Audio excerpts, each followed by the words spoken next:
Hello, hello. Welcome to another live. Today we are doing part 5 of our DevOps project series with Nextwork, and I can't wait to get started with you. We have Rio in the comments already asking, how can I join your network? And you can absolutely join us by clicking on the link in the description. And that is also how you're going to find the step-by-step guide to today's project. So definitely check out that link. I can't wait to see you in the community as well. Alrighty.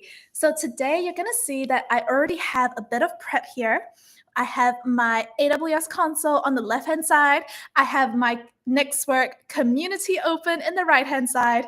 And this is just so that I can show you how you can get access to the step-by-step guide to today's project. So today's project is all about deploying an app with AWS CodeDeploy. Man, it has been a really cool series all this time. We've been building a CI/CD pipeline, a continuous integration, continuous deployment pipeline, and now we're really in that deployment stage now. It's a lot of fun. I can't wait to get started with you. And yeah, for anyone that's still new to the community, how you can find it is by clicking on all AWS projects once you sign in to that link in the description. And then when you're here, the project that we're about to do today is project number 9 over here. So click into that, and then you can click into the Start Your Project Here link. And there you go. Here's the project guide. We already have Abbas and Doru Ionat saying hi in the chat. So I'm waving hi back to you as well. Okay, so are we ready to start today's project? Deploying an app with CodeDeploy is all about making your app available to the world. So in parts 1 to 4 of this DevOps project series, and if you haven't done parts 1 to 4 yet, you can find the link to that in the description as well. Parts 1 to 4 were all about developing the web app and compiling it. So compiling is about compressing all of your web app's files into one single package that you can now put onto another server so that the other server can just take your package and start running your web app and making it available to the world. So that process of running that single package is called deployment. And that's what we're going to be doing today. So our 30-second summary. If you've done parts 1 to 4, you'll be very, very familiar with the services I'm about to say. If you're not too familiar, it's okay. We're about to repeat some steps in today's project, so you can absolutely still follow along as well. So around the new things that you're going to be learning is about AWS CodeDeploy, and it follows to 3 services that we've already learned. You would have used AWS Code Commit and AWS Code Artifact to save copies of your web app's code and its dependencies. And then CodeBuild would have helped you compile and package your app's source code into that handy WAR file that the deployment is now going to run. So now AWS CodeDeploy is here to deploy that WAR file on servers so users can see your web app. What I love that we're doing new in today's project is we're actually going to see this architecture diagram describing what we're doing literally in a diagram. You know, here is you, the user, and you have AWS Cloud9, which you would have used from project 1 to build and develop your web app. And when you're using AWS Cloud9, what is powering Cloud9? How are you able to make an IDE work? It was with Amazon EC2. Amazon EC2 created a Cloud9 IDE server, which was a virtual computer that has been running your Cloud9 IDE. And then there's also something magical called Code Artifact. You've used Code Artifact in Project 3, and Code Artifact is all about storing all of your web app's dependencies, which are basically the packages, the external resources, those tools that your app is going to need to actually function properly. You didn't develop these external tools yourself, but you're kind of like just pulling in, buying some tools from the hardware shop so you can build your own amazing app. And now Code Commit would have been the service you used in Project 2. And Project 2, it was all about storing the source code for your web app in a very reliable and secure Git repository. So it is all about version control. It's all about making sure there's a copy of your source code safe somewhere in the cloud. Think of it as kind of like Google Docs, but for code. Google Docs is a great way to keep your documents safe in the cloud, so you can access it from any device in the world. And Code Commit works very similarly. You want to keep a copy of your web app source code in the cloud so that you can always access it from any device. And also, if anything happens to your device, there's always a backup copy over there in CodeCommit. Now, CodeBuild is also a very unique one. Mayoa says, great to join the live from Nigeria. Wow, Mayoa, thank you so much for joining me. This is really cool. I'm waving hi. Now, next is CodeBuild. CodeBuild was about that build process for your web app. So now that you have a copy of your source code in somewhere safe called CodeCommit, that CodeCommit repository, what was next was CodeBuild saying, okay, I'm going to go into your CodeCommit repository. I'm going to go into your cloud kind of folder for your web apps files, and I'm going to compress everything I see and put that into an S3 bucket. S3, Amazon S3, is AWS's storage service. So it is very handy for keeping, for storing like important files as well. And the good thing about using S3 is that it can handle all different kinds of file types, which is why we can store this application WAR file. Alrighty, now where are we today? We are here. We're in this new section of our architecture diagram, and you're gonna see four services actually. Here we have CodeDeploy, which is the service we're gonna be using today. And then we also have CloudFormation, which you might not have used in this so far, but we're gonna use it for the first time together. And then we also have another web server. We have another server, virtual server, with Amazon EC2. So that's interesting. I wonder why. And there's also something up here called a VPC, a virtual private cloud. So you're going to be learning a few extra services alongside CodeDeploy, making this a fantastic project for you to really get a feel of how you can connect different services, how you can make a web server available to the world. By the end of today's project, you're going to see a web app running in a tab, in a new tab, and you can actually interact with the web app as well. But today's process is all about just making that web app available to the world. Okay, so that has been a very exciting introduction. And yeah, so what we're going to be doing today, get ready to create an EC2 instance and VPC with AWS CloudFormation. That's step number 1. 2, we're going to be creating a new files called deployment scripts. That is step number 2 over here. 3, we're going to be directing CodeDeploy with something called appspec.yml. That's over here. And 4, we're going to build and deploy using CodeDeploy's application feature.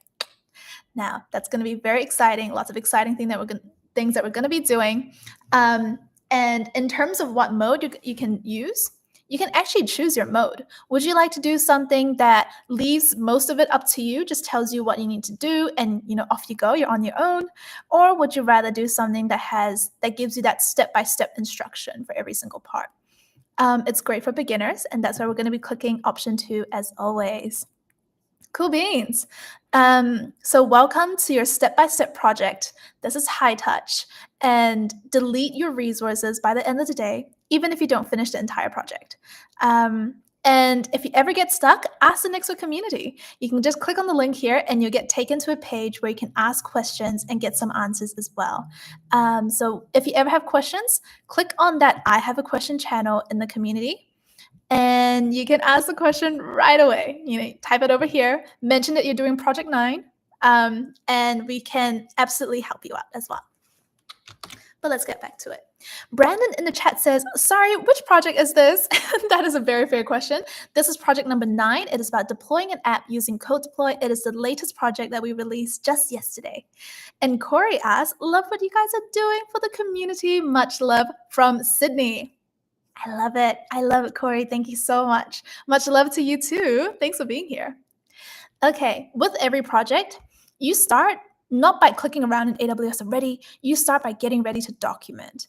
I can say this spiel literally every single project, but documenting your process, documenting what you achieved with your project is so key for you to actually, 1, have evidence that you did this project, and 2, write down some key learnings that really show your problem-solving skills, your reflection skills, your critical thinking. It's all going to be there. The reason why documentation is also so important is because we're going to be deleting all of our resources at the end of this project. So if you don't have a copy of your documentation template, it's going to be a little harder for you to show evidence of your work since it's not going to be live. Your web app's not going to be live forever. We are going to be tearing down everything we do to make sure you don't get charged by AWS. So yeah, make sure that you're documenting so you have a record of all the cool things you're about to do. Cool. So now let's get set up for your web app. And this is how we are going to be repeating the steps across projects 1 to 4 of the series. Now, the first step is about logging in to AWS with your IAM admin user. I have already logged in, as you can see here. So we are already done with the very first step.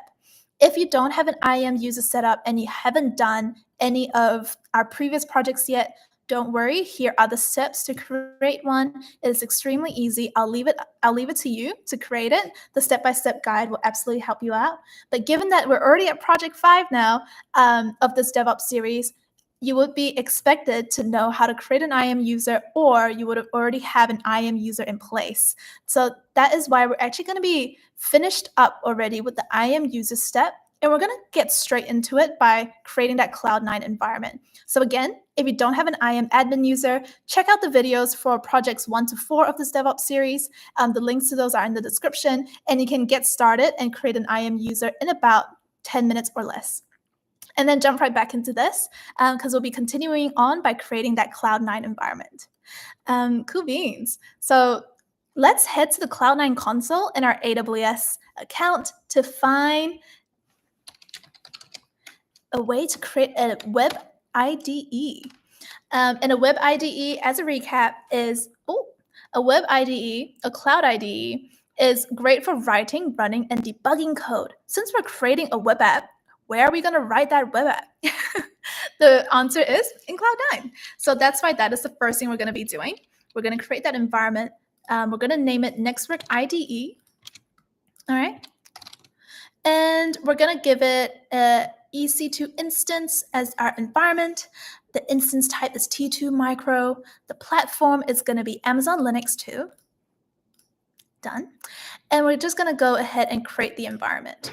Now, if you ever find that I'm going through these project steps a bit too fast, which is completely fair, please know that the detailed, slower versions of this tutorial is available across the relevant parts of the project.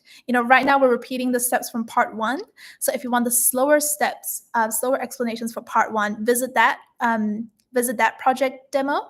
And later on, I will let you know when we reach project 2 territory, project 3 territory, project 4 territory, so you can find the relevant slower version explanations if you need those.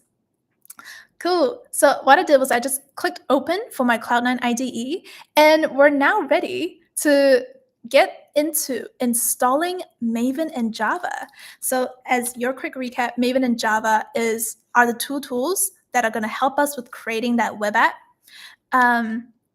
If you are familiar with Google Docs, for example, what are 2 tools that could help you with writing an amazing document? In my head, I'm like, wow, I love a good font. And for me, there is going to be some underlying tool in the background that helps Google Docs with creating a new doc for you every time you click new doc, new doc, new doc. There's actually some sort of technology in the background that's generating something new for you. That background generation kind of tool, you can kind of think of it as Maven, because Maven is the tool that's going to help us with creating a Java web app.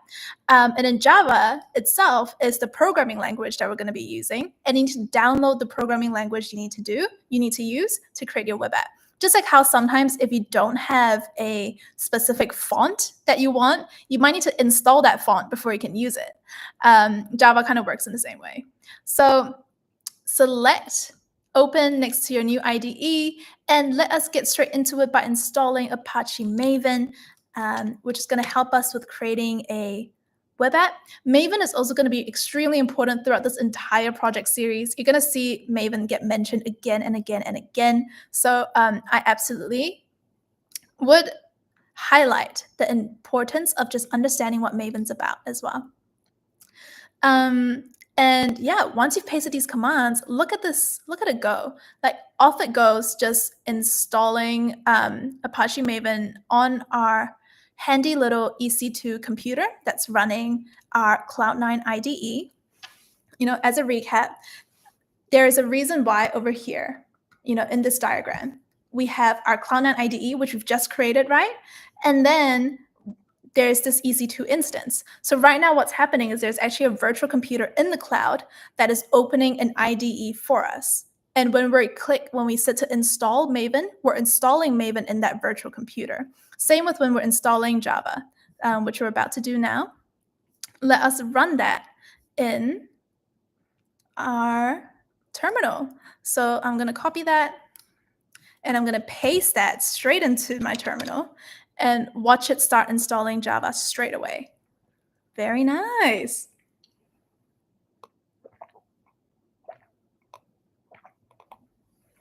Very cool. I just love seeing all the updates that your terminal sends you.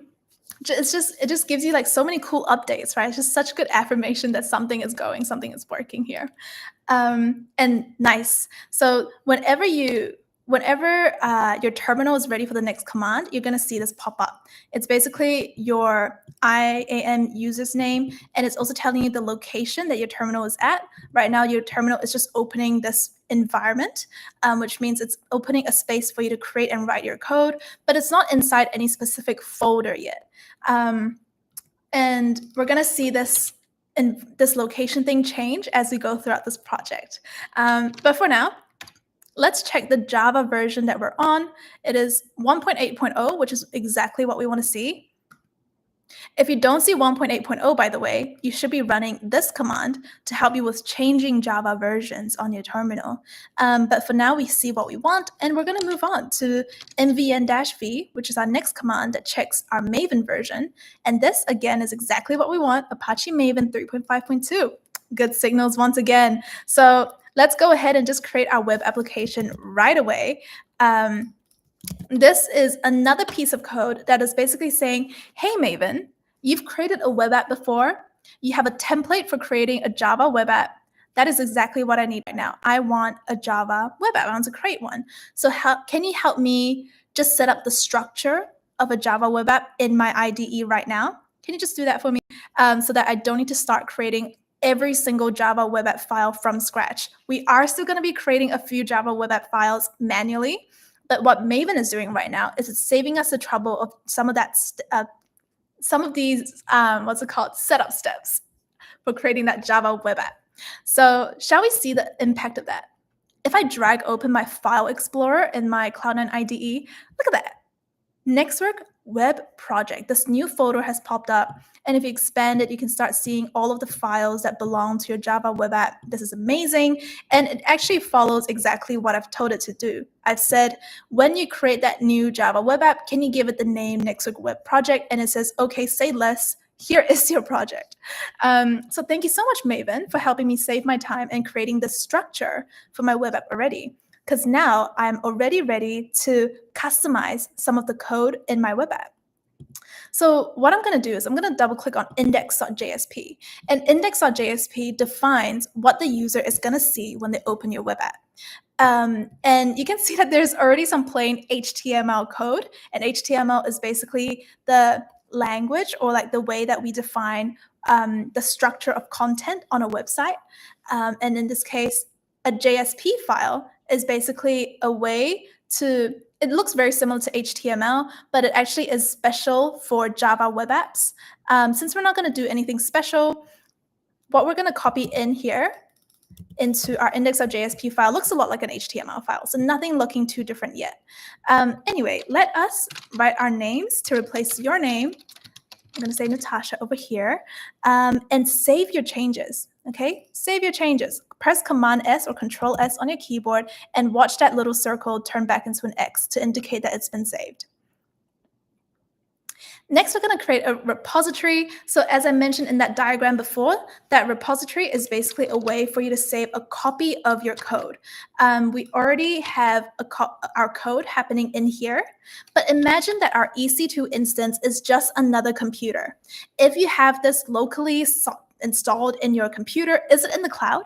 Is it? Like, no, it's not actually. Like, if I have this file just in my own computer's like file folder, like in my documents folder in my computer, like it hasn't been uploaded into Google Docs. You know, my Google Drive has no copy of this. So let's upload it to Google Drive. And that's what we're going to do by creating that code commit repository and connecting that with our project here. So what I'm going to do now is I'm going to search here for code commit. So let's look for code commit over here. It's right here. Very nice. I love a search bar. And let us create a repository. So don't forget to use the same region as the one you use in Cloud9. If you're not clicking around and changing the region all the time, it should be the same region. But anyway, I am going to create that repository since I am in the same region. I'm in Oregon. And let's call my repository Network Web Project. So let's copy, paste it over here. There's even a description ready for you to use. And you have pretty much finished the setup steps for a repository. That was it. So what you've done just now by creating this repository was create a way for you to store, like creating a folder within Google Drive to store a copy of your source code. Now, I didn't mention it just now, but it says the repository name is not valid. How could that be? Have a think. Just have a think with me. Why does it say the repository name is not valid? Repository names can be any valid combination of letters, numbers, periods, underscores, and dashes between 1 and 100 characters in length. Well, I don't think my repository name is over 100 characters. Is it a combination of letters, numbers, periods, underscores, and dashes? Yes, it is. It is just a combination of letters and dashes. So why is my repository name rejected? Have a look at this and have a think with me. What do you think it could be? I've just found the answer for us, but can you see it? I'm going to give you another 5 seconds.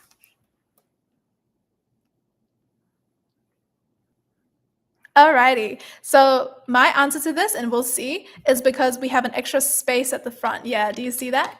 There's a space here, and AWS can get so sensitive about whether or not there's a space in your name, because if there's a space, it doesn't think that it is a valid character. So I'm going to try create it now.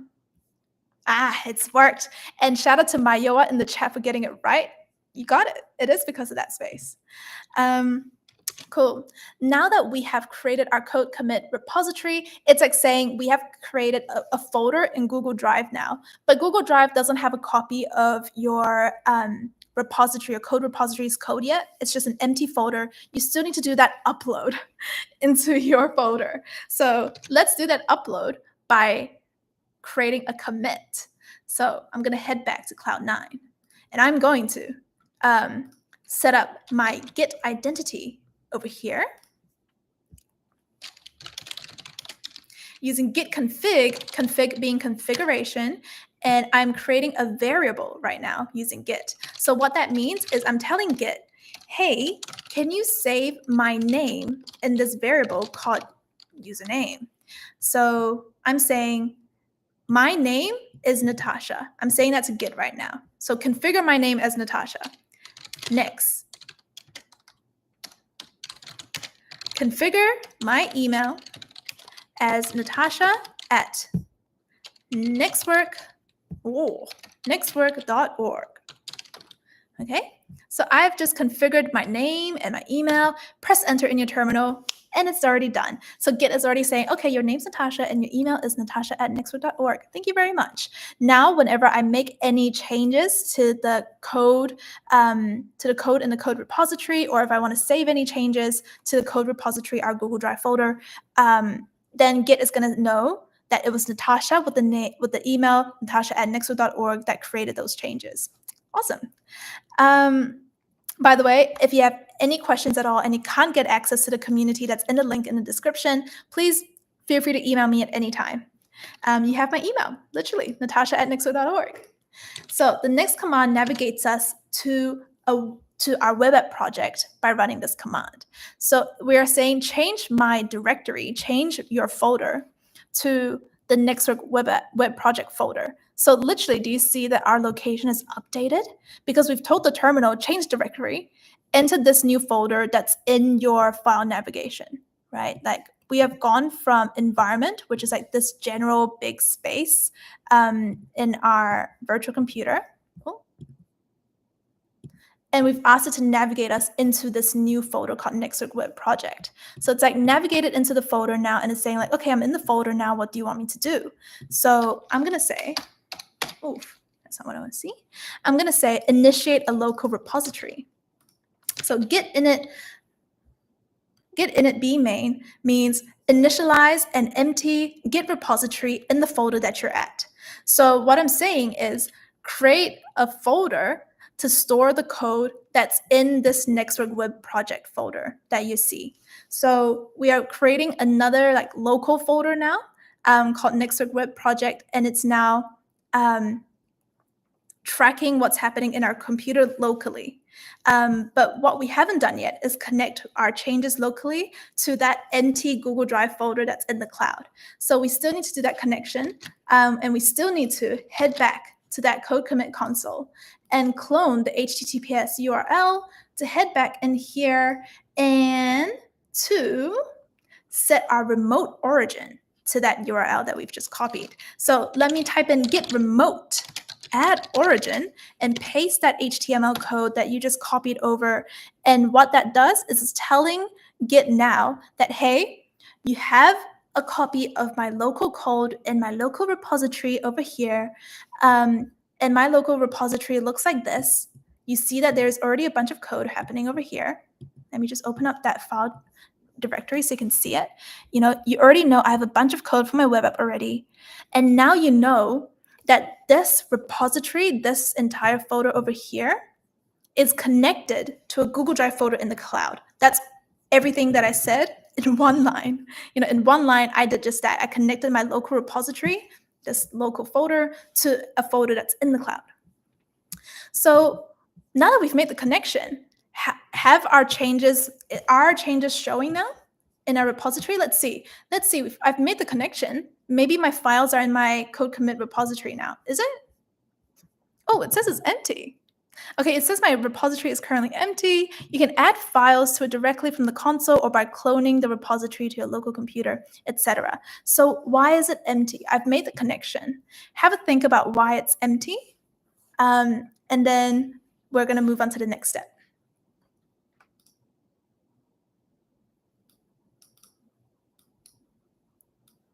Okay, so I'm guessing you would have had a little quick thought there, and the answer is because even if we've made that connection, we still need to save those changes. So we still need to say git add,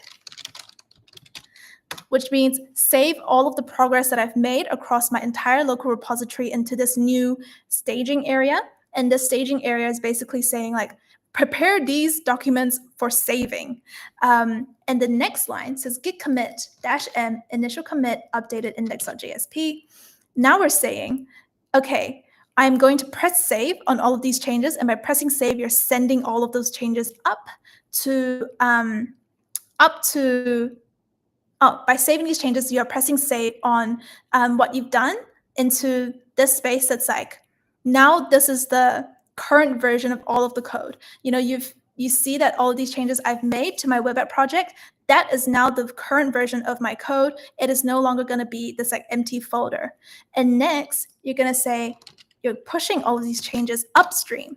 So git push -u is saying push my changes upstream to that cloud repository, that cloud Google Drive folder that is connected to this one. So we've pushed it upstream now. So shall we check our repository and see whether it's there? Let's have a look. Is it going to be there? Is it going to be there? Come on, let's see it. And it is. So you can see that now a copy of Network Web Project is already in my code commit repository because we've successfully saved our changes and pushed it upstream into what's in the cloud. So that was a great success. And let us move on to the next step. We're going to be creating a code artifact domain and repository. So we're going to search for code artifact either in the search bar, or even faster is to find code artifact right here in your sidebar. And you can go click on domains in the menu on the left.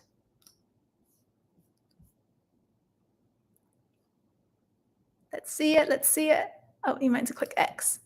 And you can see that there are no domains formed right now. So let's create one and let's call it next work.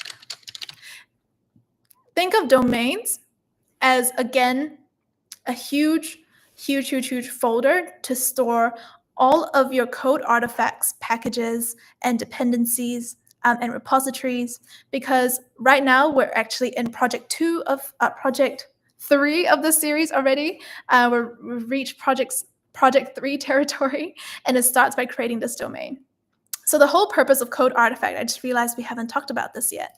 The whole purpose of Code Artifact is to help manage and store backup copies of your project's dependencies. And dependencies are basically these external tools and resources that your web app relies on to function properly. For example, a common example is to mention, like, if you have a web app that relies on a map working in your web app, let's say the creator of that web app tool that you're using suddenly said, like, oh, I'm expiring this web app tool that you're using. Like, I'm just going to delete it from existence. You're no longer going to have a copy of this tool that you're using into your web app. So you, as that web app owner, will say, oh no, without this web app tool, without this map tool, my web app is not going to work as it should be anymore. And because of that map tool is considered a dependency. You can just think of dependency as something that your web app relies on to function properly. And second, that thing is not something you've created. It's like a package, an external resource that you're pulling from the public into your web app so you can use it. And Code Artifact is now here for you to store a backup copy of all of those dependencies so that you're never too reliant on someone else's resources, because there's a copy of that, like, kind of like in your back pocket. If it goes out of service, you can just use that copy in your back pocket to continue building your web app and releasing new changes. Great for DevOps. You can kind of see that connection now. So we've created our new domain called Nextwork, and now within the same console, we are going to be creating a repository. So let's create our repository and let's call it Nextwork Packages. And the public upstream repository is going to be Maven Central Store. Click Next. I own this domain. I own the Nextwork domain, so we're just going to use that. And done. We've created the repository now, and we are now ready to view some connection instructions and connect what we have in our Cloud9 IDE in our project with this Code Artifact repository. So what that means is, let me tell Code Artifact that I'm trying to connect to an environment that's using Maven, and let's say that we want to start connecting them. Then Code Artifact will say, okay, run this code in your project environment's terminal to establish a connection. Okay, awesome. Connection established. And what that means is we are going to be running whenever now we run our web app and we try to build and compile our web app, Code Artifact will extract all of those dependencies, all of those packages that your web app needs to function properly, and just store that copy in the back pocket. So we have started to establish that connection, but the connection's not finished yet because we still need to create a new file called settings.xml. So let's create that file by heading down here, over here, and running this in our Cloud9 terminal. So these commands are basically saying, hey, in my web app project folder, let's create a new file called settings.xml. Okay, and look at that. We run it, and the settings.xml file now exists. And it already has these two lines here, these two settings tags, because we've also already told our terminal to add these lines to that new file called settings.xml. So it's already been created for us. Thank you so much. And let's copy the code in steps 4, 5, 6 in that connection instructions and copy them here, paste them here. So I'm going to start copying that code now. I'm going to copy what's in step 4, paste it here. I'm going to look at what's in step 5. Again, let's paste it here. Nice. And now I'm going to look at what's in step 6, optional, but we're going to use it too. Paste it here. Very, very nice. That was super fast. You can now save your changes. Don't forget to always save. If you see this little circle on one of your files tabs, it means some changes are not saved. So press Command S to always be saving, or Control S if you're using a Windows computer. And we have saved our changes. Does that mean code artifact now? Does that mean our code now has everything we need to like start building and start saving those dependencies in code artifact? Does it? Unfortunately, not yet. If you were to check, let's just have a check of what is in. Let's just have a check of what is actually in our code commit repository. What is in the cloud repository? Ooh. Ooh, it's looking a bit buggy right now. But if we just have a look at what's in our code commit repository, which is basically that Google Drive folder saving a copy of our web apps code, can you see the file that you made just now? Can you see it? We made a file called settings.xml, and it was supposed to sit under pom.xml, but do you see it? No. Why? Because we haven't saved those changes. So let us save those changes and get back into it. So how do we save those changes? We will compile first. Oh, let's compile first. And let's head back to the code artifact console. I just realized that I've skipped the step over here. I still need to connect what I've done here with the code artifact console before we save any changes. So that's my bad. So what I've mentioned just now will be relevant in a later step. Not yet, though. I've jumped a bit ahead over here. That is all good, because now that we've compiled our application, we're going to see the code artifact part of our CI/CD pipeline at work. Shall we see it together? Let's click into the repositories and let's look at the repository we've created next to packages and just see the packages that are populating inside this repository already. Isn't it so fast? It's already found a way to extract all of those packages and dependencies and store a backup copy in here. So thank you so much, Code Artifact, for doing that for us. We will now set up an IAM policy for using Code Artifact. Again, if this is looking a bit too fast, please check out Project 3 in the series to have that slower version, that slower explanation style. We're going to visit policies in AWS IAM to find that a way to create new policies. And we are going to create a new policy using JSON today. So let us click on Create Policy. Let us switch to that JSON tab. Very handy. And let's use the JSON code that's provided.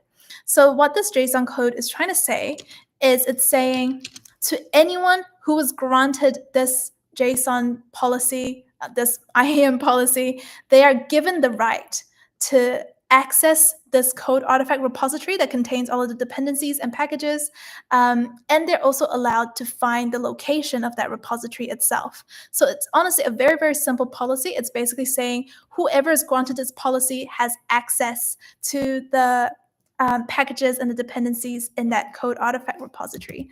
Because by default, no other service really has access to your code artifact repository aside from code artifact itself. So later on, when other services in our CI/CD pipeline needs access to those packages and those dependencies, they're going to need to ask code artifact for access. And that's where this JSON policy is going to come in handy really, really quickly.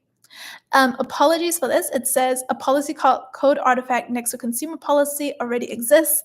That means when I was reviewing this project, I'd already created this policy, which is very funny. Let's see it. So you can see that I've already created this policy. It looks exactly the same as what we've just copied in over here. I've just done my pre-work a bit too well. But if I just clicked on that create button, it would have worked perfectly fine. And I'm sure it'll work fine for you too on your device. So I already have my policy. I'm ready for the next step, which is to set up an S3 bucket. So right now we are in Project 4 territory of this DevOps series. Whew, are you ready? Now in Project 4, we're going to be using CodeBuild to compile and build our project.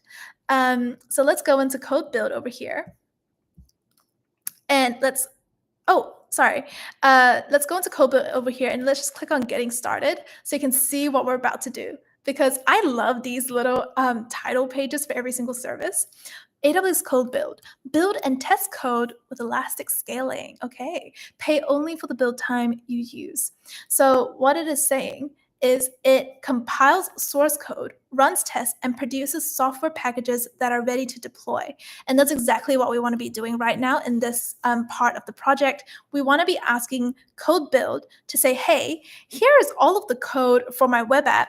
As you can see, it is folders. This includes a lot of folders. This includes lots of different files in here. But can you compress all of this into this like one handy zip file?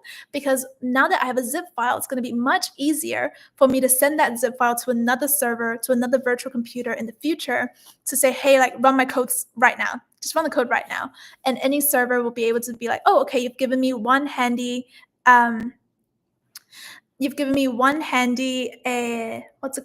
one handy file to use, and I'm going to use that right away. So that's awesome. Cool. So Dorianut says, sorry, did you push the settings.xml file to the repo, or did it automatically run when you ran the mvn command? Good question. So what has happened just now was, no, we didn't actually connect it yet, because what had happened was, let's have a look again at the connection instructions that we set up. Oh, and also Brandon says, is there a reason you use HTTPS over SSH? No, there's no like huge reason for it. HTTPS is just a bit simpler in terms of the command, so that's why we're using it today. But you can absolutely use SSH as well if that's your preference. Okay, so Dorianut, to answer your question, what was happening just now was we were creating that connection between code artifact and our code in this repository over here. So when you click on connection instructions, let's just have a look at what we were doing. It says to export. It says here to export a code artifact authorization token for authorization to your repository from your preferred shell. So what we were doing here was we were actually saying export a code artifact auth token. So we were asking code artifact, can you please give us an access pass? And later on, when I query authorization token, you will give me that access pass. So what was happening just now is, can you just give me an access pass code artifact so that later when I run and compile my web app, do you see here code artifact token? You would already have that access pass password because you had requested it over here from code artifact. So that connection was actually directly between our local code repository over here as well as code artifact. It wasn't between our code commit repository. So that's why we didn't need to actually save our changes and push it over to our code commit repository yet. This authorization token was just for a connection directly between our source code over here in Cloud9 as well as our code artifact repository. So the packages that our code artifact repository has saved, like that backup copy that was saved in that code artifact repository, it was taken directly from running our web app locally in this computer here. I hope that clarifies your question, but please let me know if that hasn't, because we can definitely talk more about this. Understood. Thank you. I'm very glad to hear. Okay, so the next thing we're going to do is we're going to be starting that build process by setting up an S3 bucket. So let's visit S3 and let us click on our S3 console. Brandon also says, thank you. I'm just used to using SSH with GitHub. Very good point. Very good point. And you can absolutely do it too here. Okay, and let's create a bucket and give our bucket a unique name over here. And buckets need to have unique names, by the way. If you just copy and paste it here like this, there's a chance that you can't create the bucket. There's a chance. If someone else already has this bucket in your region, and I'm in the Oregon region, if someone else already has this bucket, they can't create it. But let's see, can I create mine? Oh, I can create mine. That just means no one else in the Oregon region has the exact same bucket, uh, which I guess is good news. But I'm going to be following my own advice and just making sure that my bucket is called uh, Next Week Build Artifacts Your Name. Instead of that, you should be replacing your name with your name. And I'm going to be a model student today by making sure that it says my name at the end here. Okay, so you've named your bucket. You can leave all the other options as default. We don't need to touch any of these, thank goodness, and we can go straight to creating that bucket. So why are we creating an S3 bucket? It is later going to be storing some outputs from CodeBuild. So later we're going to be setting up this huge build process with CodeBuild. And at the end of that process, a new file gets created. Remember how we said we want to compile all of our web apps files into one zip file? That zip file is a very precious build artifact that we're going to be wanting to store in this S3 bucket that we've just created. And that's why we're creating an S3 bucket first. Because later on, right now, when we create this build process, we want to be able to say, hey, whatever gets created, that artifact, yeah, save it in that S3 bucket I already set up for you. So let's set that up now by heading to our CodeBuild console. And let's click on Build Projects on the very left-hand side here to create a new project. So let's select Create Project. And let's name our project Next Week Web Build over here. And you can expand that additional configuration toggle to add a new tag that says what team is using this CodeBuild project. It is a DevOps team. That's right. We are Team DevOps today. And let us mention that the source is code commit. Okay, recap time. Why are we mentioning that the source is code commit? What's really happening here? Have a think about this for 5 seconds. Why are we picking AWS code commit as a source? I'll wait.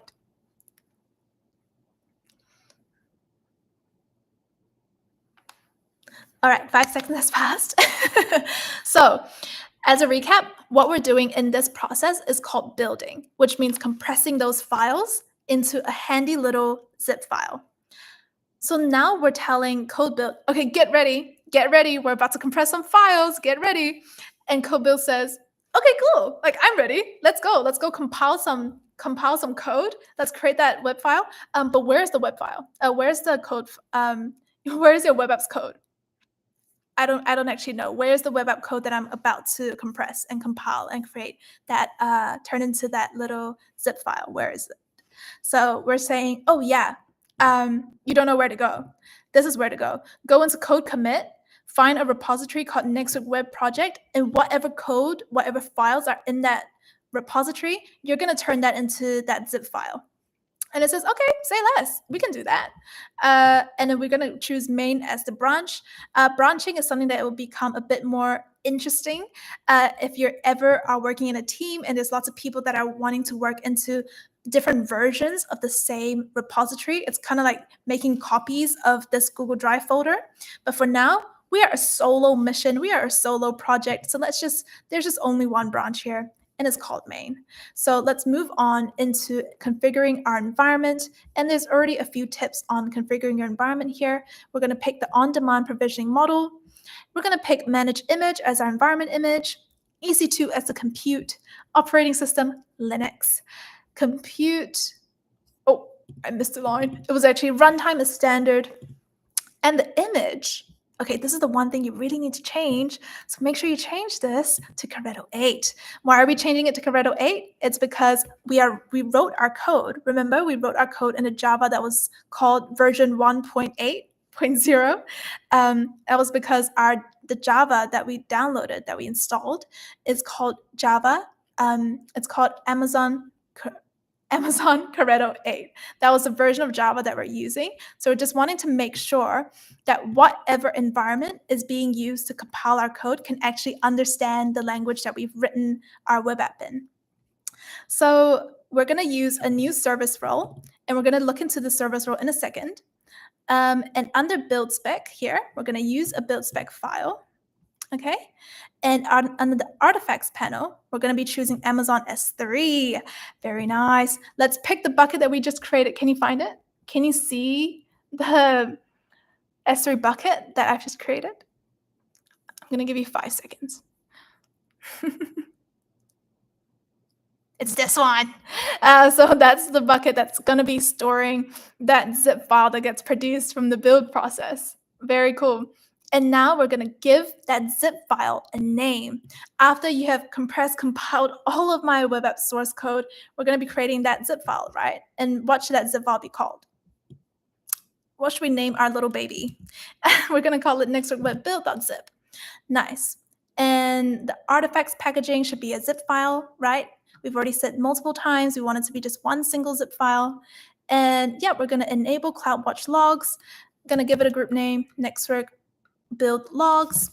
And we're going to give a stream name prefix of web app before we just start creating that build project. Can we create it? Ooh, it says we can't. Why is that? Why is that, I wonder? Let's figure it out. It says the service role name for this build project already exists. Oh no, how could that be? Okay, the only reason for that is because when I created this project and I was testing it, I forgot to delete the service role I had already created for this. So you might not be running into the same issue as me, but if you do, all you have to do, go into IAM, find your code build role, and just delete that because you don't need it. We're just going to be creating a new service role for this project anyway. And let us create our build project now. Oh, okay, it's been deleted. Oh, it's still not letting me through. The service role name already exists, but can I just give me another chance? Give me another chance. Let us create my build project. It's not working yet. And why could that be? Sometimes they aren't connected completely, okay? My service role has already been deleted, but I don't think CodeBuild has been updated to know that. So I'm just going to quickly start over. Let's do this one more time. Let's give our CodeBuild project a name called Nextwork Web Build. Okay, we already know this. AWS Code Commit. Let's use the repository that's storing our web app source code. It's in the main branch for sure.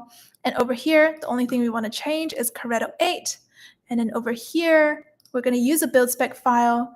Artifacts should be stored in Amazon S3 in the bucket I've created, and name it.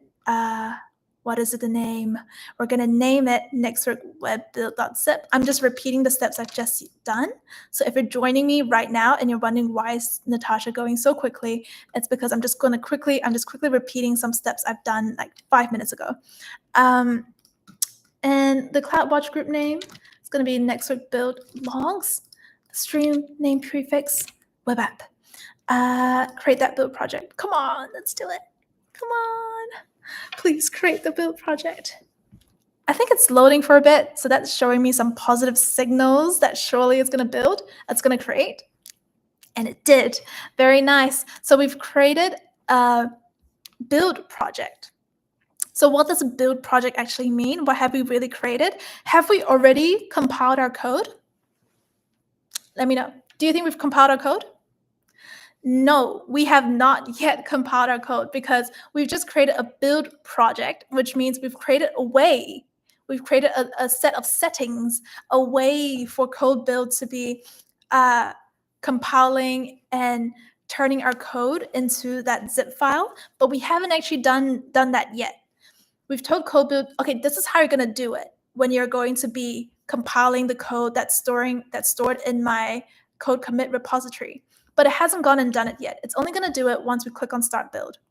We're not going to be clicking that cute little button yet, though. We're going to be clicking that button later on. But before we do it, we actually need to configure something else called a build spec file. And we're going to do that by clicking here and adding a new file here. And this file, oh, I don't think it's in the right place. I'm just going to make sure it is. Okay, there we go. This file is going to be called buildspec.yml.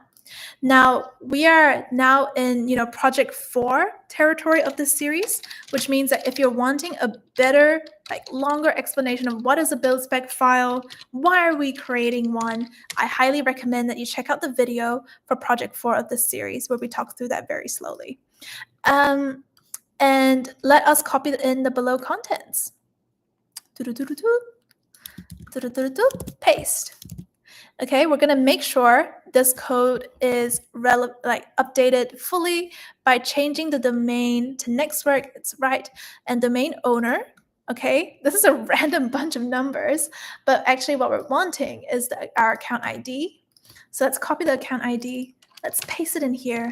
Okay, and make sure that you're saving your changes. Let's say I've made a change. Okay. You're going to see that little circle that says, oh, you have some unsaved changes, by the way. So let's make sure that after you make your changes, you're pressing Command S to save it. Okay, so we've pressed save. Thank you. And let's commit our changes. So we've saved our changes locally in this local repository, but we haven't saved those changes in our cloud repository, our Google Drive folder in the cloud. So let's make sure we do that by, again, running these handy git commands to push it upstream, to push our code upstream. Whenever I say push code upstream, it basically just means save this code in that cloud code repository in code commit. Okay, nice. It is telling me that it has made those changes to our upstream code repository, and we can double check that right now as well. So if we just were to click on repositories here, and let's visit our code commit repository again, that Google Drive folder. Can we see those changes? Very nice. Our buildspec.yml is here now because we have officially saved the changes. So, Iana, I know you've asked that question before, did we push the settings.xml files to the repo? We didn't before, but now we have, because we have already run our handy git commands over here. So that was very handy. Let's modify our CodeBuild IAM role. So we're going to be updating the IAM role over here that we've created for CodeBuild by adding a new permission in here. Let's add the permission and attach the policy, that access card, to use code artifact. Okay. CodeBuild currently does not have access to the packages in our code artifact repository, but finally we're going to say, you know what, you're allowed to see those packages in the code artifact repository. In fact, you actually need it to fully compile the code into one handy, one handy zip file. So here I'm granting you access to my code artifact repositories. I'm going to add those permissions. And now CodeBuild officially has access to code artifact repositories. Very nice. So we're going to test the build project by running it over here. Oh, let's go back to our CodeBuild project, the build project that we created just now. Remember what I said, that you can just click on Start Build to build your project? That's what we're going to be doing now. So this build project can take about 5 minutes the first time it's done, which is a bit of time, I understand. But this is the time for you to stretch your legs, have a cup of tea, breathe a little, read the next few steps, okay? Because now that we have CodeBuild, once this build project is successfully done, it means that we are ready for the next project, which is project 9. Okay, hosting and deploying the package war file on a server with AWS CodeDeploy. Someone is pressing laugh reacts in the chat. I'm guessing it's from the fact that I said breathe a little, or to just relax a little in this break time. But absolutely though, you have done a lot of work already for your web app, and I feel like whenever your project is building, it's like an excuse for you to take a break.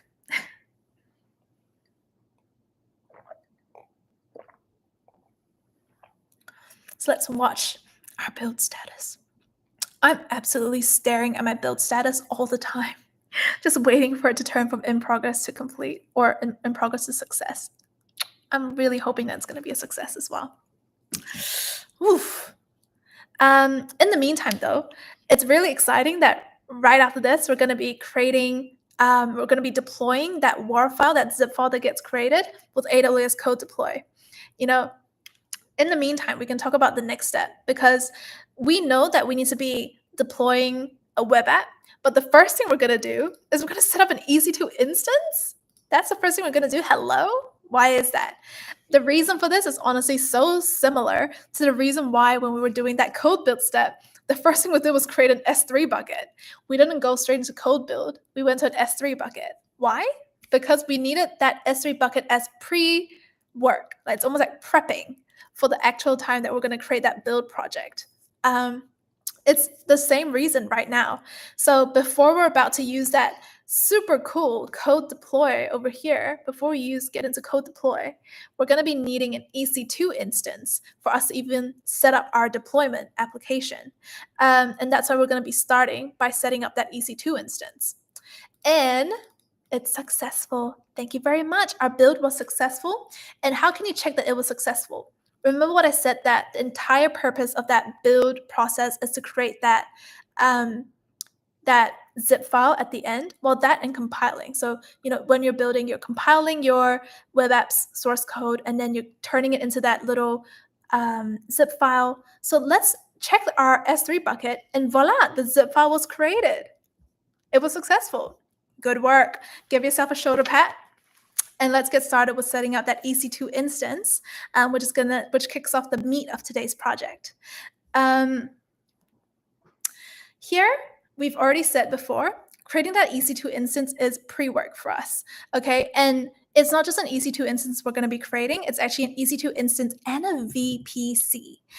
The VPC is another AWS service that helps us control who on the internet or other networks can get access to our web app. In this project, our VPC will make sure our web app is discoverable on the internet, okay?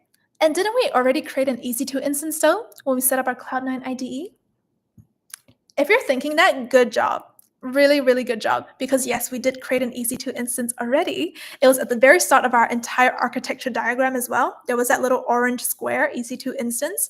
And that we created to use as our development environment, to create and edit that code for our web app.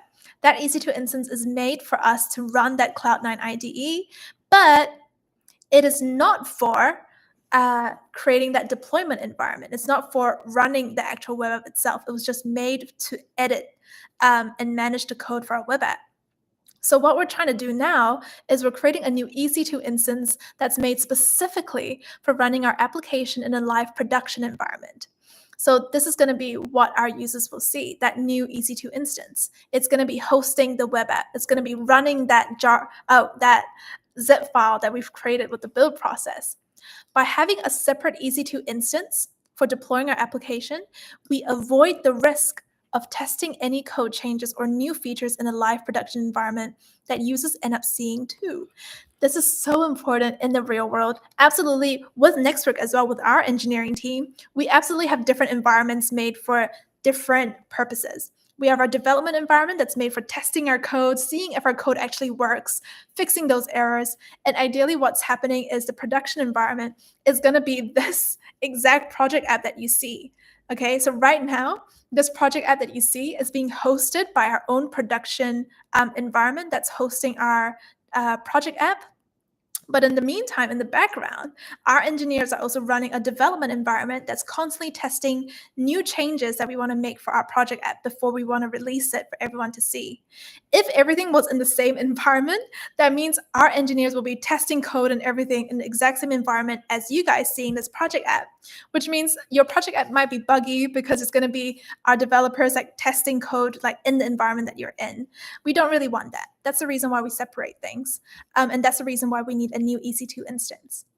So why do we need a VPC for a web app? Because we didn't need to do this when we hosted a static website with S3. That's completely true. When we hosted a static website with S3, we didn't have to create a VPC. But right now we do. You're telling me I need to do this to make my web app available to everyone in the internet. Why is that? It's because web apps are different to static websites. When we hosted that website on Amazon S3, we were hosting a static website, which meant that it didn't have as many complex requirements. In comparison, web apps are a lot more complex in nature. There are a lot of extra things you can do with a web app. They're more interactive. And they often connect with multiple resources that need to speak to each other. Databases and EC2 instances, for example. To keep everything secure, we need a VPC to make sure that communication is private and secure. And we also need to make sure that we can control our network traffic as well for that web app. So that is why hosting static sites directly on S3 is very simple, very quick, and very cost-effective, and is very good for public access without the need for complex networking. That simply isn't the case with web apps. So let's search for CloudFormation in our AWS console, and let us deploy a EC2 instance and a VPC with CloudFormation. So you would have seen CloudFormation before when we did the final part of our Amazon Lex project, and you can find that project in the community as well, in the Nextweek community. But that's not what we're going to be doing right now. We're going to be creating a stack for the EC2 instance and the VPC. So what that means is we're not actually going to be manually creating the EC2 instance ourselves. We're not going to be manually creating a VPC ourselves. It's a bit too complex. It's a bit time consuming. We're going to ask CloudFormation to just do it for us. We're asking CloudFormation, hey, can you create a VPC for me? Can you go and create an EC2 instance for me? And CloudFormation is going to be able to do it because CloudFormation is a service that creates and updates resources for you in your account using coded up templates. No more clicking through your AWS console to create every single resource by yourself one by one. With CloudFormation, you're pretty much writing CloudFormation a letter to say, hey, CloudFormation, hey, can you create that EC2 instance for me? And make sure my EC2 instance has this and this and this configured. And can you also create a VPC for me? And can you also make sure my VPC is set up like this and this and this? You're telling CloudFormation what you want, and you just give that file. You give your letter to CloudFormation. CloudFormation is going to read your letter and so it goes, I know what you want. I know what you mean. And it's just going to create those resources for you. So it's so easy, and it's so handy because it saves you so much time. So that's what we're going to be using today to create our EC2 instance and our VPC. And when you come here, you're going to see a lot of test things in my account. But the one thing I really want you to zoom in on is this one. You're going to see this in your account too. When you open CloudFormation and you've already done all of the steps that we've just done together in the first hour of this project, you're going to see this as well. And you're like, I'm curious. Why do I already have something in my CloudFormation console? Why is that? We're going to just click into it and better understand it. So I'm clicking into it right now. I'm going to try to understand why this already exists in my account. And to understand it, let's click on resources. And it says in this stack, there is an instance and an instance security group. There's an EC2 instance and an EC2 security group. So first of all, what is a stack? Because we have opened something new in a panel called stacks over here.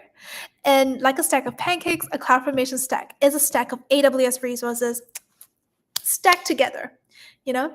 Every time you pass that letter to CloudFormation, it creates and groups the resources into a stack because it says okay, you need this, cool, I'll do it. Okay, you need this, it's cool, I'll do it. It's like a stack of things that you want to create. Stacks are super handy because when you update or delete a stack, it updates or deletes all the resources in that stack automatically. So you don't need to ever visit each service's console page to delete it manually anymore. You just need to delete the stack itself, and the entire stack of resources just gets boop. It just leaves your account together. So bringing that back into what we're just seeing, when I clicked into here, it told me that there's a stack of 2 resources. There's only 2 resources in this little cute stack here. There's an EC2 instance and an EC2 security group. And look at the name of your stack. It says Cloud9. So what does that mean? It means when we created our Cloud9 environment and we said that an EC2 instance was going to be hosting that environment, how was that EC2 instance created? We didn't need to create that EC2 instance manually ourselves because Cloud9 had sent CloudFormation this template. It said, hey, CloudFormation, can you just create an EC2 instance for me? It's for hosting Cloud9, my Cloud9 environment. So it's already been done automatically for you. And this entire benefit about deleting a stack, what that means is if I were to click delete on this exact stack here, that EC2 instance that's running my Cloud9 IDE gets deleted straight away. It's almost like they're connected to this stack, right? So if I delete the stack, all the resources that gets created from this stack just gets deleted right away. And again, that's a big time saver as well.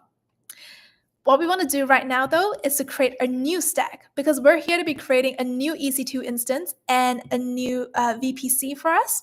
So let's figure out a way to create a new stack. Oopsie daisies. Let's create a new stack here and use with new resources. And let us download this file here. I can just click on it and it downloads for me straight away. Very handy. And we're going to be using for the stack this file to create that EC2 instance and VPC for me. So let us choose, upload this file into here. Oh, dearie me. Where did that file go? Over here. Nextworkweb-app.yaml. Very nice. Let's upload this file now and click next. And for the stack name, we're going to call it Nextwork EC2 VPC stack. And under parameters, we need to be defining something. We need to define an IP address. So let's click here and let's find my IP address. Very nice. Paste it in here and add /32. Very cool. So the reason why we even need to pass through this IP address is because we're creating a VPC. And as I mentioned before, VPC is about networks. It's about connecting these things and letting things communicate over the internet. So to enable that communication, we do need to tell them, like, where are we in the network right now?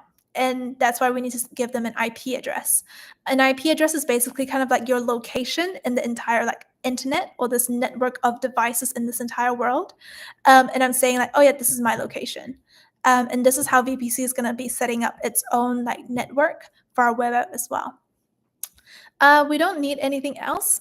We can preserve successfully provisioned resources. We can delete everything in a rollback, which means if things were to fail, let's say we couldn't actually release and deploy the stack of resources at all, just delete anything that was ever created for the stack. If this stack fails, just delete everything that you've tried to create. I don't really want to keep anything that has failed with creating anyway. And let's click next. And let's acknowledge that by using this CloudFormation template, we might be creating IAM resources. It's just kind of like a caution thing, but it's nothing important, nothing too major. And let's submit it. Cool.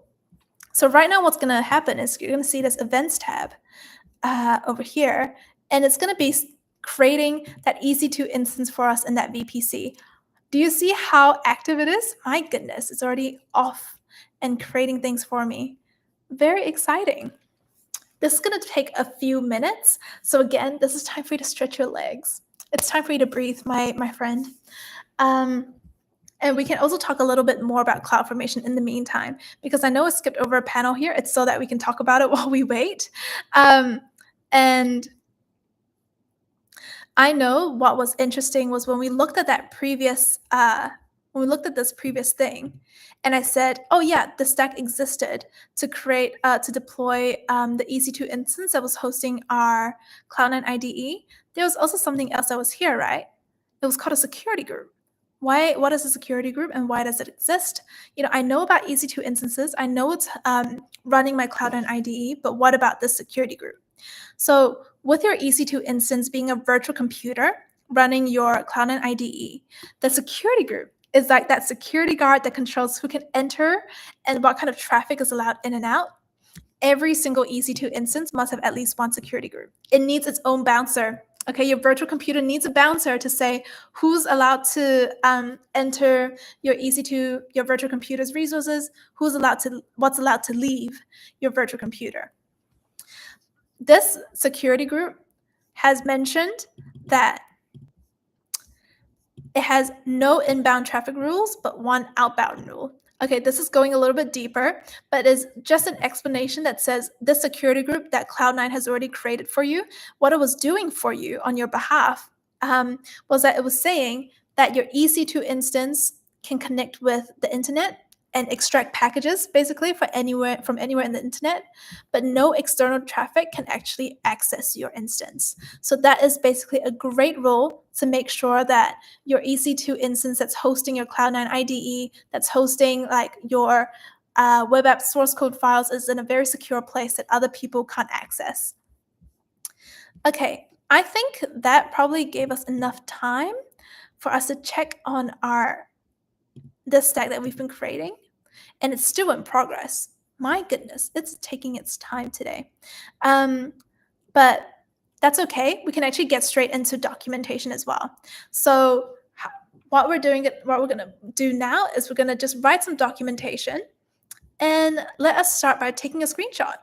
Classic documentation move.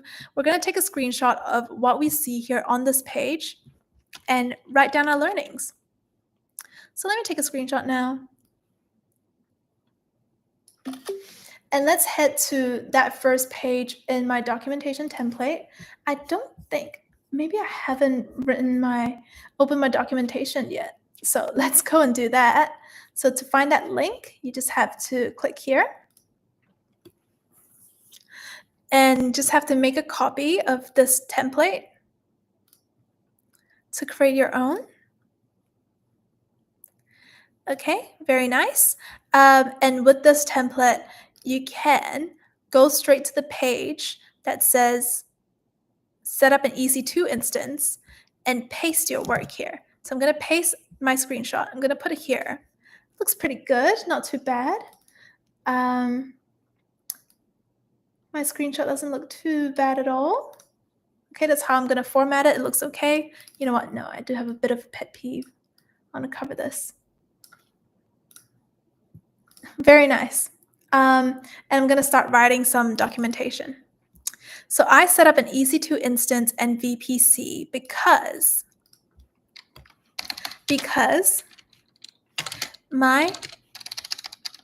deploying my web app requires a separate environment, which in brackets I'm going to call my production environment. The production environment is different to the build environment because deploying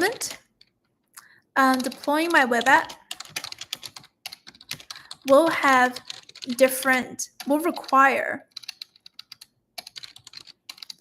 require different tools or like dependencies in order to function properly. But what was also important was it is also best practice to separate environments for testing, for developers to test code without interfering with what users see. Ooh, okay, very cool. Next prompt says, what does the next prompt say? I set up my EC2 instance and VPC. To set up my EC2 instance and VPC, what did I use? AWS CloudFormation. The diagram below illustrates, ooh, interesting, another slightly harder prompt, but it illustrates the flow of using CloudFormation to deploy or create 2 new resources, EC2 instance, VPC, that will connect, that will run, deploy my web app.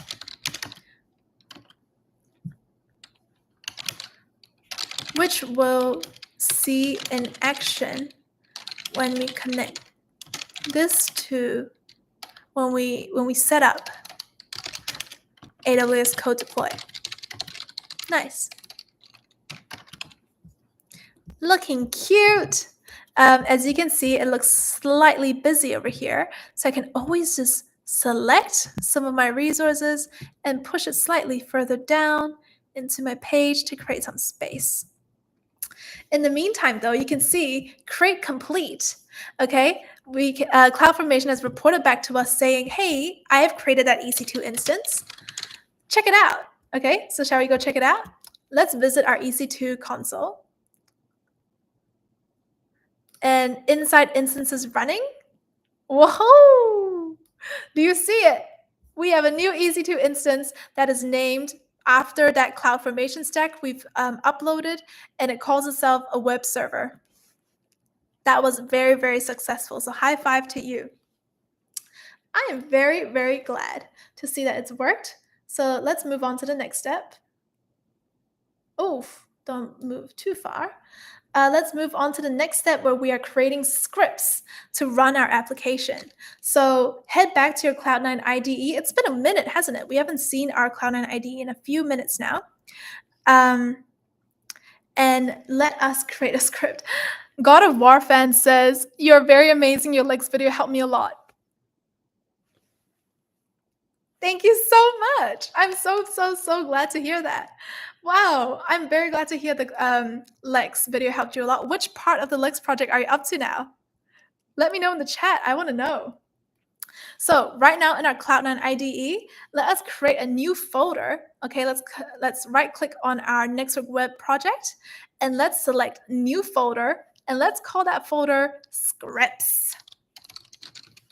Scripts is now in our web app project. But what are scripts? Why do they even exist? So scripts help you automate tasks run on your computer's terminal. So remember how we've been running a lot of commands in our terminal over here? Scripts are basically a way to automate it. It's like saying, I'm going to give you a file of all of the lines I want to run in my terminal, and you go and run that line by line for me. So I don't need to go copy, paste, copy, paste, copy, paste, copy, paste. I already have a script that's going to do that. That's going to pass through all those commands line by line for me. So what that means is the files we create in scripts, when I run them, all those lines that are put into those files are going to get taken into my terminal and run as commands. So helpful for saving time. I love scripts, and you're going to see this in action very soon. So what is a scripts folder used for? It's like a dedicated space for your scripts. It's going to be used to basically be a folder for 3 different scripts we're about to create. Let's create our first file, okay, to make our first script. Okay, right-click on this, or you can use your 2 fingers to click down on your trackpad if you're using a Mac. And let's click New File. Oof, very nice. It's created a new file. And we're going to call it installdependencies.sh.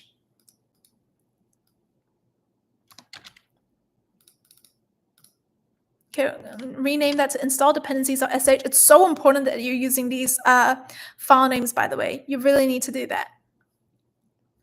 And then we're going to add the following lines over here into our file.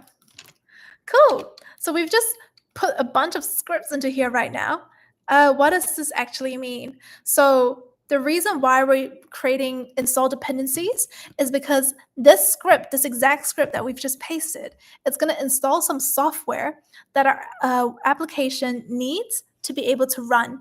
Okay, our web app has some specific needs. It's saying, hey, I can be available to the world if I have this in my environment. So we need to install those things that it needs so that our web app can actually deploy, run, and work. In this case, what does it need? It's asked us to install 2 things, Tomcat and HTTPD. Apache Tomcat and HTTPD are 2 tools that it just asked us to install. And what are they? They're both web servers, which are basically things that will help us handle Java applications and run them. In this case, Tomcat is great for handling Java applications. HTTPD, and on the other hand, is more like a versatile web server to serve static content like HTML pages and images and dynamic content. We need both in our web app. We need both Tomcat and HTTPD because this is how they're going to work. later on, when someone says, "Hi, I'm gonna go visit God of War fans' website," they click on your URL, and HTTPD is going to receive the request. Oh, someone is going to visit God of War fans' website, and then it's going to take that request and it's just going to serve you static website content. And static content is basically uh, content doesn't change depending on the user. For example, a simple web page is static content, but something like a Facebook social media feed is not static content, right? Because every time you refresh, your page is going to look slightly different. It's going to update. So that's like dynamic content, and that's like web apps. So anyway, if HTTPD receives a request and it says, oh, it's a request for dynamic Java-based stuff. Like, let's say, like, oh, it wants us to see an updated version of something that is just put through. So it's going to go visit Tomcat and say, hey, Tomcat, someone has requested dynamic Java-based resources. It wants to see a dynamic page. Can you please display that for me? So Tomcat will process the request. It's going to say, okay, this is what we're going to display to the user now that they're requesting some like dynamic content, and it's going to pass that back to your HTTPD web server. So once Tomcat generates that dynamic content, HTTPD receives it and it sends it back to the user's browser. And to you, you're going to be like, wow, my social media feed just updated in the blink of an eye. How amazing is that? But what was happening in the background was HTTPD going, oh, they've refreshed their page. We need to update their social media feed. It's going to run to Tomcat, say, hey, someone's just wanting to update their social media feed. Can you tell me what to give them? Like, what are the updates? What is the new content I'm going to serve them? Tomcat says, oh, here's the content you're going to serve them. Here's the first post you should show them. Here's the second post. Here's the third post. Here's stuff they've never seen before. And then HTTPD will say, oh, thank you so much. Like, yeah, this is exactly what I need. And then it's going to display what Tomcat has said is like new content and serve that into your page as your new social media feed. So that is how it's connected. So cool. And it also installs a bunch of dependencies that's all about setting up your Tomcat and HTTPD properly. So very nice. We've just talked about all that, and we're ready to create our next script. And our next script, let's open that file. It's going to be called, just going to make sure I haven't, I actually skipped over this. Our next script is going to be called Start Server. Very cool. Oh, let's make sure we have a file type called sh. Nice. And let us paste this code into Start Server. Cool. And now, why are we creating Start Server? So the Start Server script, this script that we've just pasted in, it's responsible for starting the servers that we've just installed. So what happened with install dependencies was we were installing Tomcat, we were installing HTTPD, but they're not awake yet. They're just sleeping. So we need to use startserver.sh in order to actually run them and wake them up. Okay, very cool. So this is exactly what the code is saying. We also break down each part of the script together in this step-by-step guide. So we even say like exactly this very first line starts the Tomcat servers. And it even also enables the Tomcat servers so that it can now start automatically whenever the system boots up. So now it's saying, okay, whenever that EC2 instance is like rebooting, like it restarts, we're going to restart our Tomcat web server as well. And same with HTTPD. So that was super short, but super handy. Make sure to save your changes, right? Don't forget to press Command S after you paste these two. And let's create another script called Stop Server. So Stop Server over here is going to have the same file extension called sh. And let's edit our file. So Stop Server. Oh, the text is right here as well. Very handy. And again, you're going to see a circle pop up because you haven't saved your changes. So let's press Command S, and it's saved now. God of War fan says, I've completed your Lex tutorial as my client wants to integrate Lex with Amazon Connect, and I completed by following your tutorial. Wow, specifically Lambda and fallback intent? That's amazing. God of War fans, I am so impressed. That makes me extremely happy. Thank you so much. Maximus in the chat says, "Go Nat." Thank you. Thank you so much, Maximus. Have you done this project yet? If you haven't, let's follow along. All right. Let's get started with explaining what stop server means. So this script is used to stop the servers. Okay, so we have just created install dependencies, which installs our web servers. We have the start server script that says wake up to our Tomcat web server and to the HTTPD web server. And now we have stop servers. Ooh, why are we stopping our servers? So what's happening is we are needing to stop our servers to make sure that the old version of any of these web services have been stopped before we start something new. So what this means is sometimes when we update a project, we're going to be wanting to make sure that we are deploying the newest version of our web app. So what that means is we need to stop whatever service was running that old version of our web app and say, like, stop, you're running the old version. That's not what we want. We want to be running that new version of our web app. So stop this right now. Let us refresh and then start again later using start server to deploy the newest version of my web app. So this is going to be really, really handy if you ever make changes to your web app and you want to reflect those changes in what users see. Very, very cool. So let's just make sure you have all three files. Does your scripts folder have all three files? Do a load check with me right now. Does it have install dependencies.sh? Does it have start server.sh? And does it have stop server.sh? If you have all three and you've made sure that you've saved your changes for all three, you're ready to move on. Very nice. Maximus says, and I love the bucket hat. Thank you very much, Maximus. I love the bucket hat too. It's been a bit of a lucky charm, I have to say.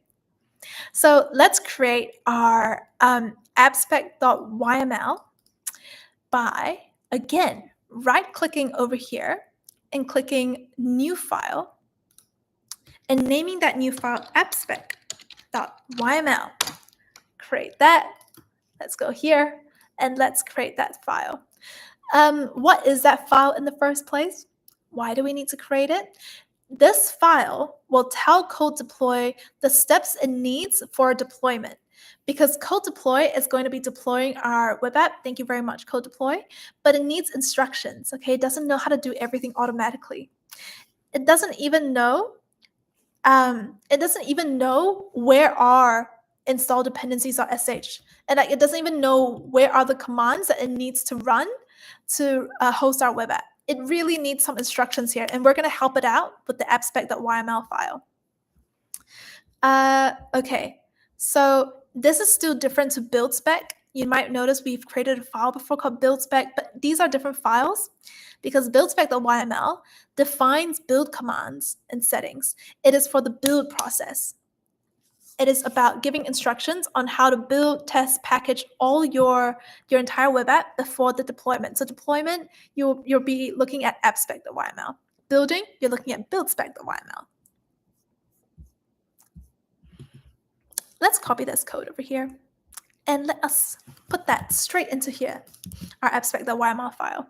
So this file is basically saying when you're ready to deploy the application, before you do anything, please install the dependencies I've already defined. Please install Tomcat and HTTPD. When you're ready to deploy it, we need to start the servers first before you do any deploying of your web app. And then when you're done, when we need to stop, you're going to be running stop server.sh to run all the commands and stop server.sh into the terminal so that we're actually stopping Tomcat and HTTPD. Do you see how this is just an instruction sheet? It's not adding a lot of new things to do. It's just telling CodeDeploy what you should do before, during, after deployment. Before, install your stuff. Find the stuff you need to deploy in this file called install dependencies.sh. That's the file we created here. Next, this is how you're going to start the server. Run the commands that I've already created for you in the start server.sh file. And then when you're all done, let's stop the server using the commands in the stop server.sh file. It's like it's just an instruction sheet over here. So abstract.yml, not a very, very scary file at all. Don't forget to, again, save your changes so that circle goes away, okay? I want to see that circle go away before you move on. So next thing we're going to do is we're going to go back into our buildspec.yml file, and let's edit this file so that we add appspec.yml and the scripts under files. Okay, so over here, we want to be adding these 2 lines over here. And then again, press Command S to save your changes.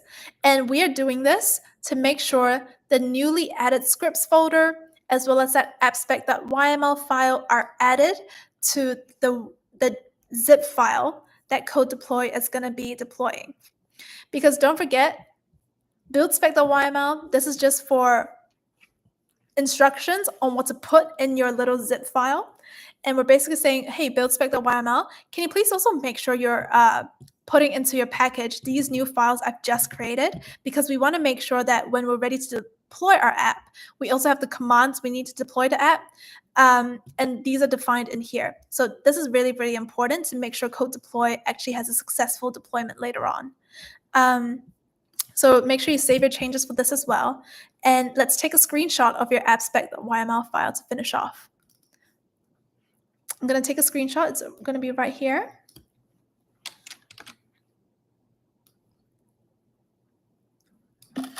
And put that into your documentation over here. And you write your documentation. Very nice. Okay, scripts are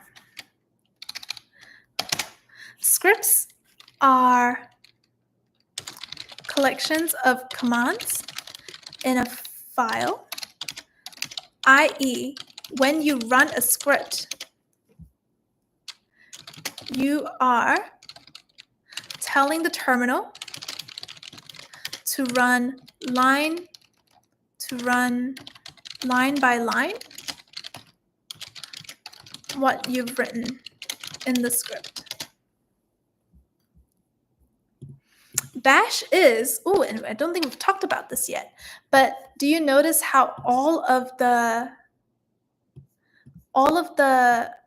files, the scripts that we've written, are with a file extension called .sh that actually stands for we're writing in a language called Bash.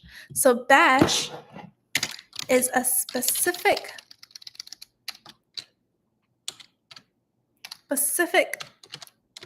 type of script language is how you think about it. So I created 3 scripts for this deployment process. The first script was called install dependencies, which installs Tomcat and HTTPD, which are web servers. And then our second script was called, do you remember what the second script was called? It was called startserver.sh. And that will start up our web servers. And then the next one called stopserver.sh stops our web servers.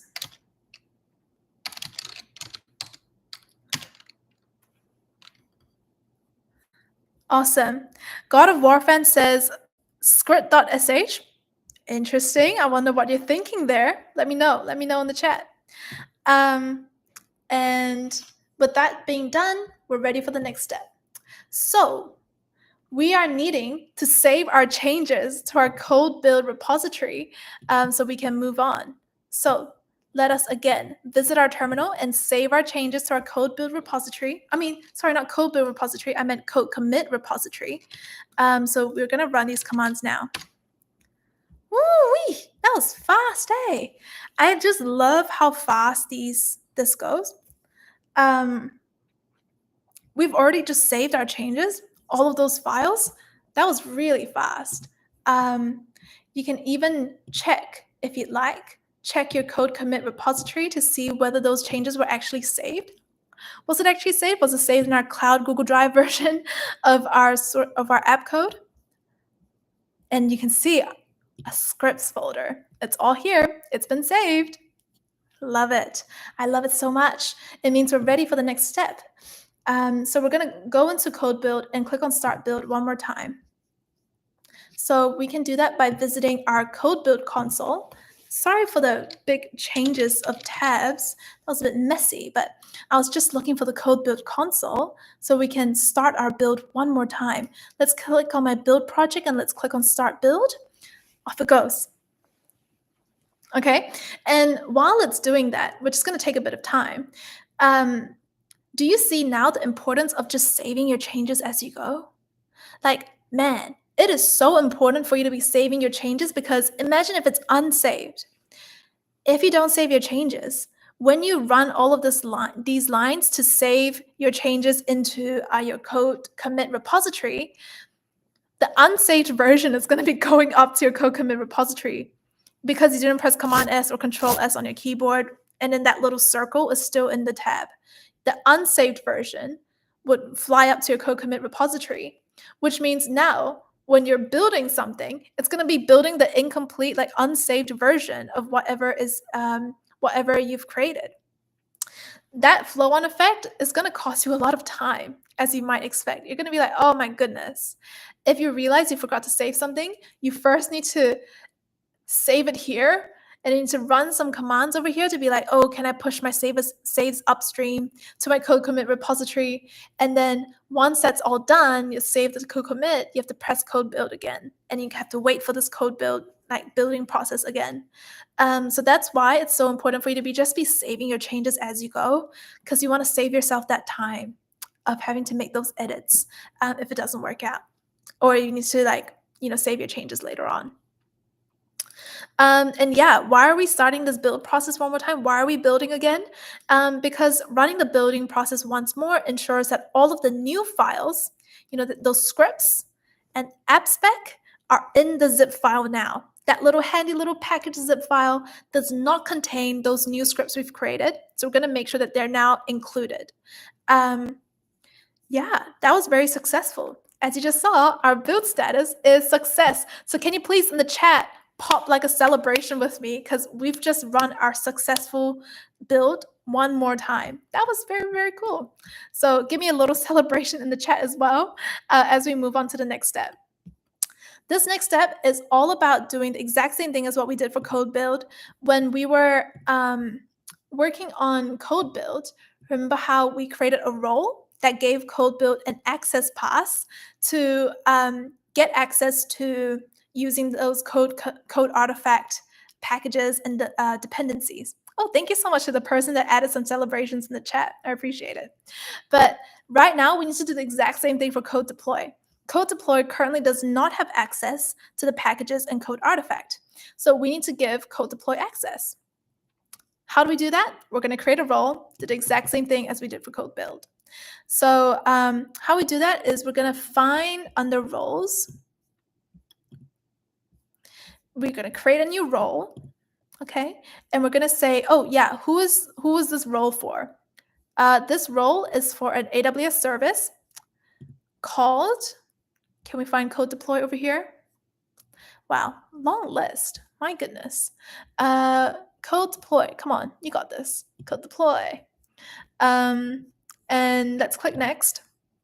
And you can see over here, it says AWS CodeDeploy. It already has this sort of AWS managed policy over here that's already been created for us. This is all we need.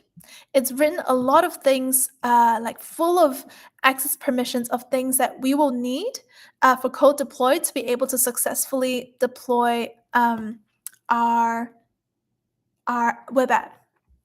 That was really, really handy. Right now, the CodeDeploy does not have access to EC2. That EC2 web server we've created doesn't even have access to that. So we need to grant that access. There's so many things that a web service needs access to be able to successfully conduct all of the things that it needs to do, which is why AWS recognizes this and has already created template roles for us to use. So that's really, really helpful. And I'm just going to click next. And I am going to take a screenshot of the permission that it's been granted for my documentation as well. So let me just take a screenshot of this. Let's take a screenshot. I hope it looks okay. I think this looks fine.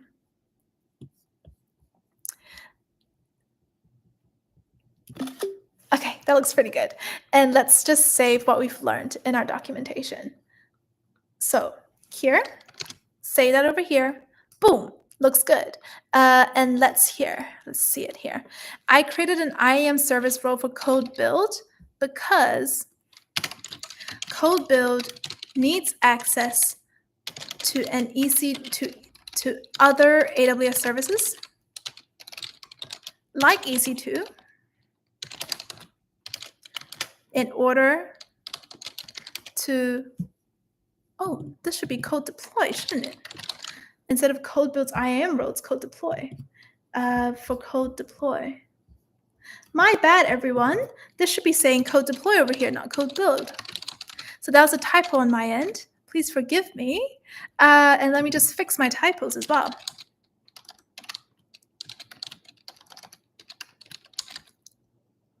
Very nice. Yeah, so CodeDeploy needs access to other services like EC2 in order to successfully deploy my web app. It's simply going to be needing that. To set up CodeDeploy's IAM role, I describe how you created this policy. I used an AWS managed role. I didn't need to write the policy myself. Do you see how I didn't even need to copy and paste JSON code into here? It's because AWS already knew what CodeDeploy might need, and it's already created a template for me. So thank you so much, AWS. I used an AWS managed policy called, what is it called? AWS CodeDeploy role. Oh.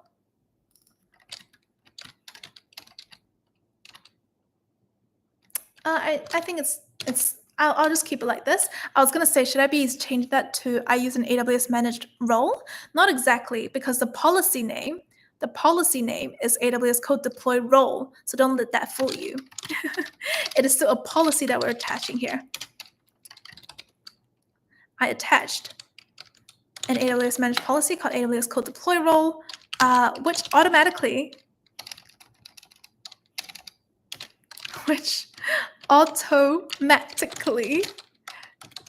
adds default permissions that CodeDeploy often needs. Okay, I think we're ready to move on. I think we're ready to move on to the next step, which is to just click next, give it a cute name, next to CodeDeploy role, and let's just create that right away. Okay. A role with this name already exists, which is why I can't complete my role creation. Why is that? If I were to just visit CodeDeploy, do I already have this role in my account? Oh my goodness, I already do. And does it already have the exact same permissions? Yeah, it does. It already has the AWS CodeDeploy role in here. All right, it's already in my account, so I don't need to create a new one. But if it was yours, I think it is best that you click on that juicy little create role button so you create your role. Okay, so please click on this button, and then you'll be all sorted. Now let's create a CodeDeploy application, and we're almost done. So this CodeDeploy application works just like a folder that holds all the setting it needs for a deployment. So remember how when we use CodeBuild, we created a build project. And that build project is kind of like saving this list of settings on how to build my web app. CodeDeploy applications are kind of like the same thing.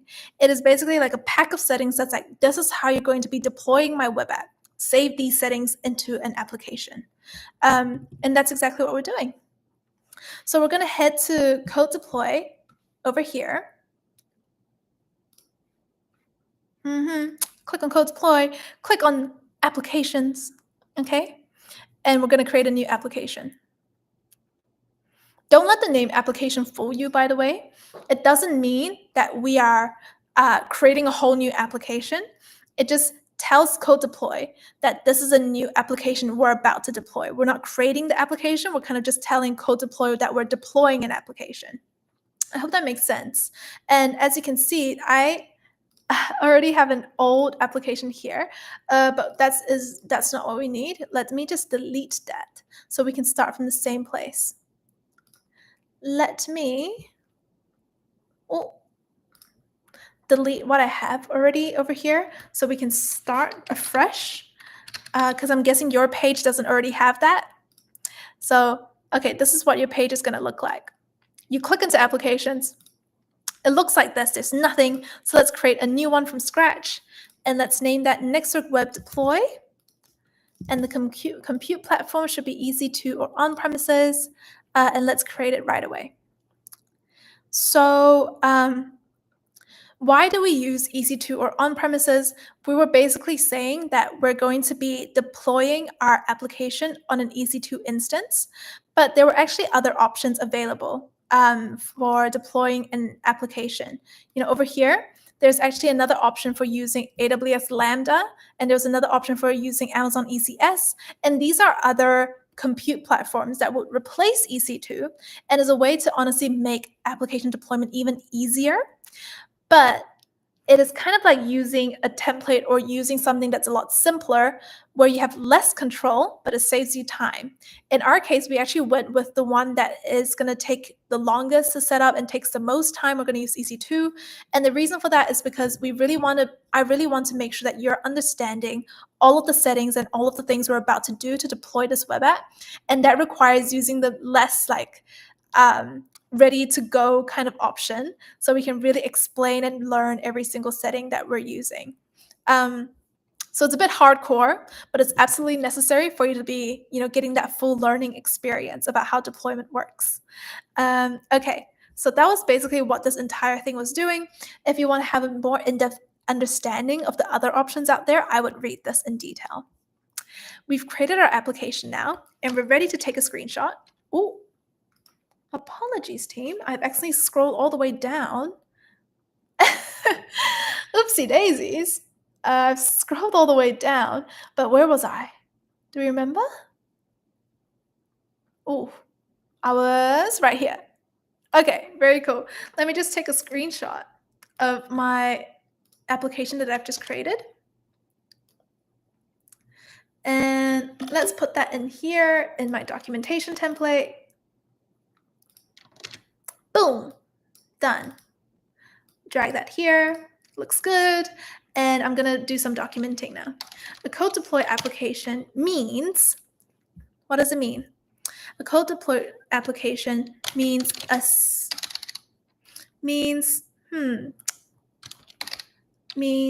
saved configuration or setup on how to deploy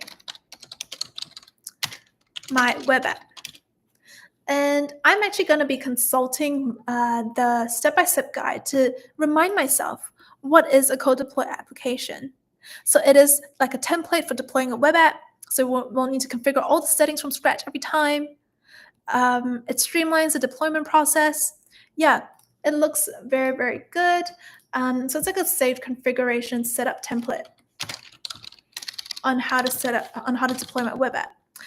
To create a CodeDeploy application, I just select a compute platform. Ooh, what does that mean? Which means I set up a compute platform, which determines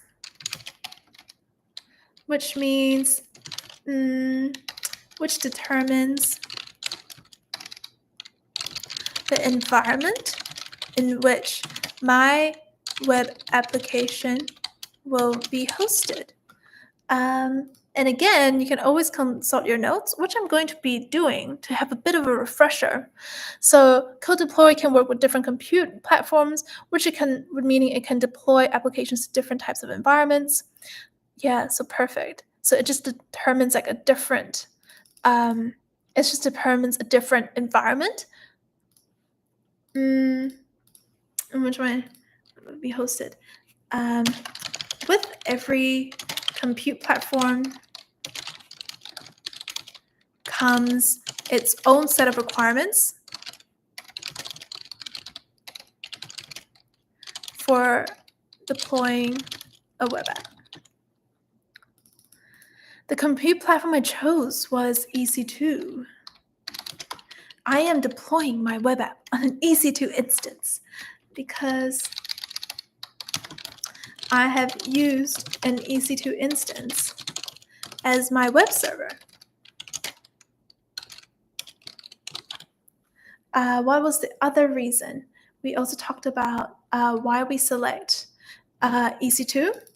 And yeah, the reason why we're using EC2 in the first place, choosing EC2 gives me the most amount of control out of all compute platform options.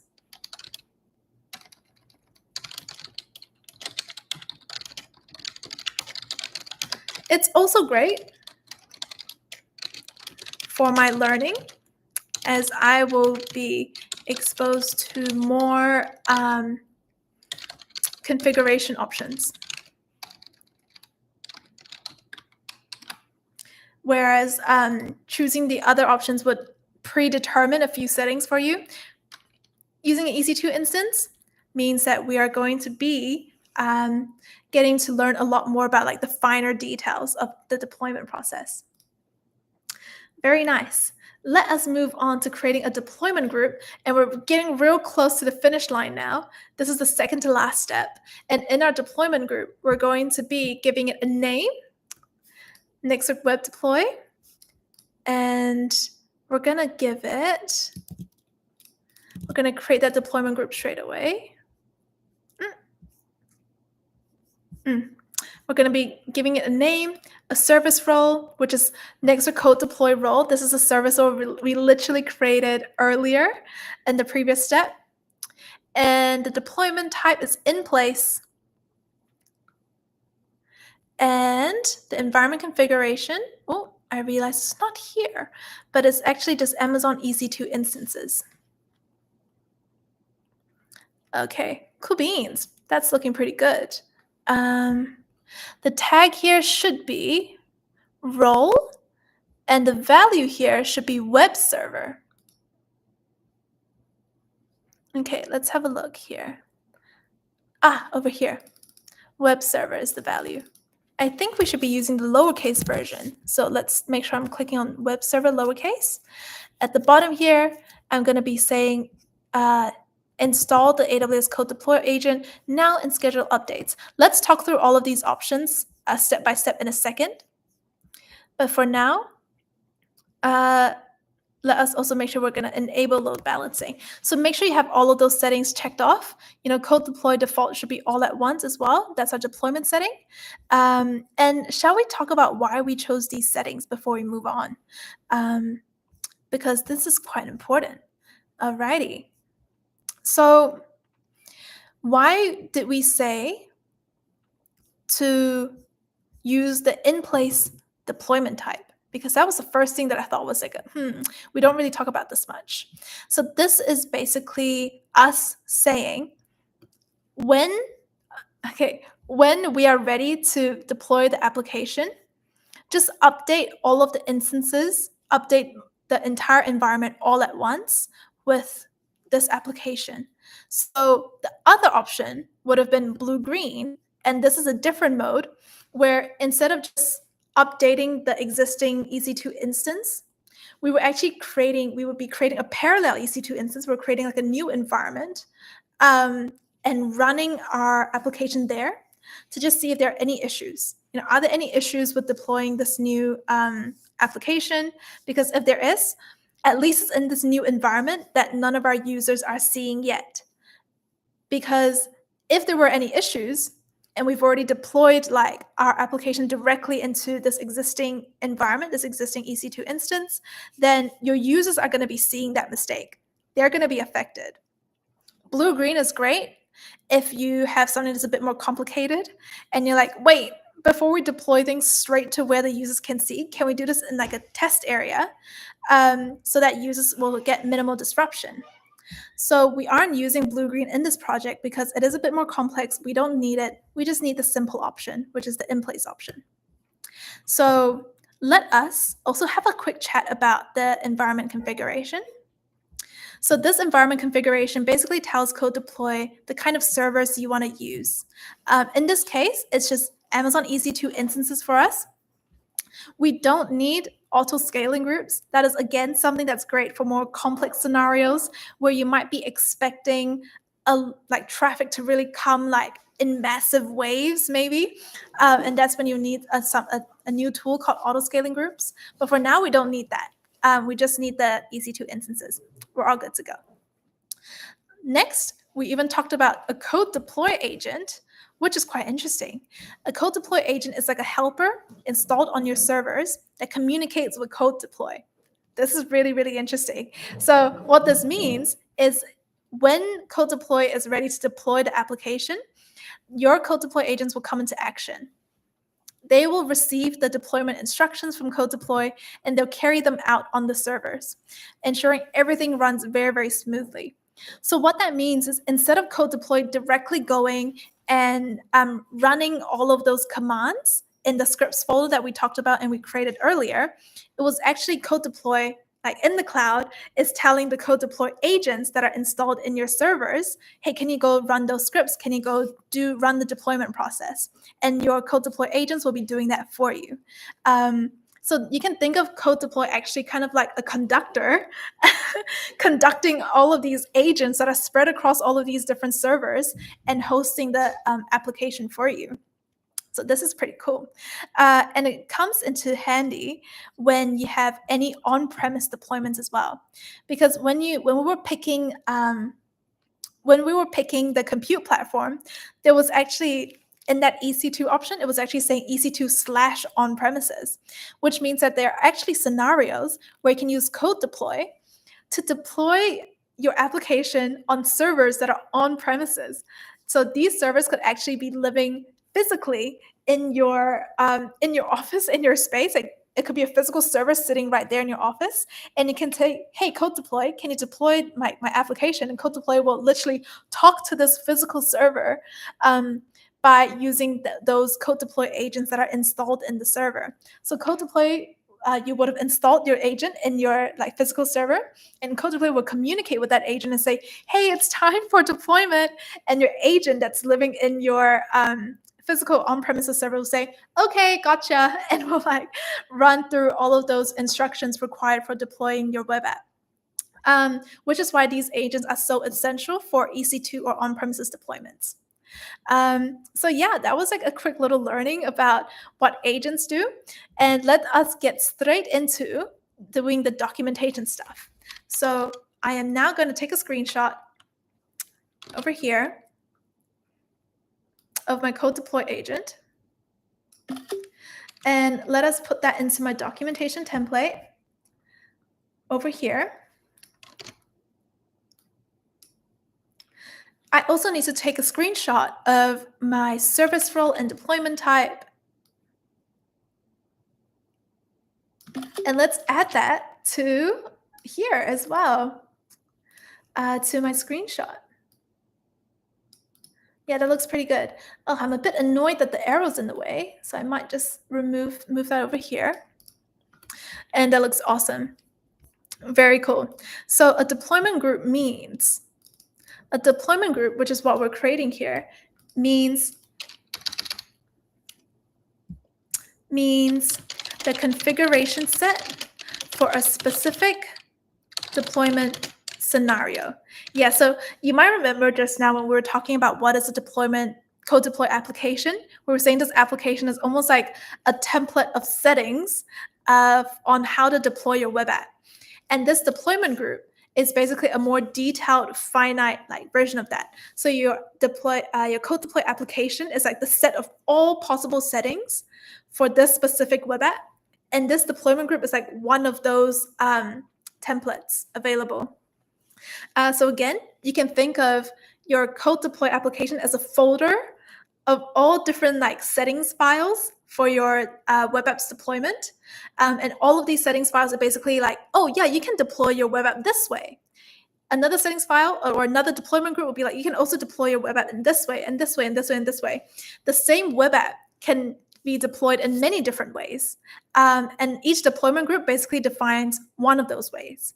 So yeah, if you ever want to deploy your web app on like on a serverless compute platform or like a containerized server, you can absolutely do that. Just create another deployment group for it. So that's pretty handy. And let us also just finish up this documentation as well. I set up a service role, okay, here. And what does it do?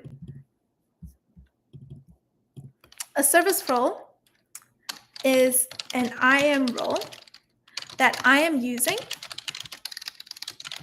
for my deployment group to give CodeDeploy access to my web server EC2 instance.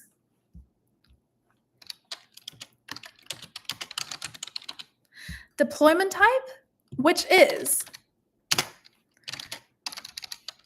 how deployment will be managed, i.e., how deployment will be managed. I chose in place, i.e., my web server EC2 instance will deploy the latest application, the latest web app right away. Web app right away without needing to create a new environment. And then I will just bold in place to show them that it was an option that I chose. Environment configuration over here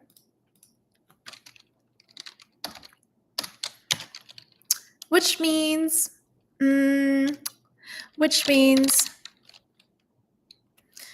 actually I'm gonna have a quick look at how I define environment configuration, because it's quite a tricky one to define. So what kind of servers you want to use for application. Yeah, there we go. I think I would just say which means the servers that will be used to deploy my web app, which means the type of servers. Hope that looks okay. I hope that looks okay. Okay, and I'm just gonna say, in this case, I just used Amazon EC2 instances without needing auto scaling groups. Nice. I think that's pretty good. CodeDeploy agent, which is, all right, CodeDeploy agent over here was saying CodeDeploy agent, which is CodeDeploy's a helper for communicating with my EC2 web server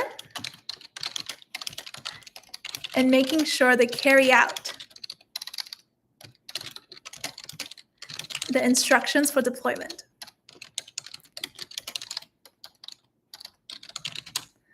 Deployment settings over here, which are all at once.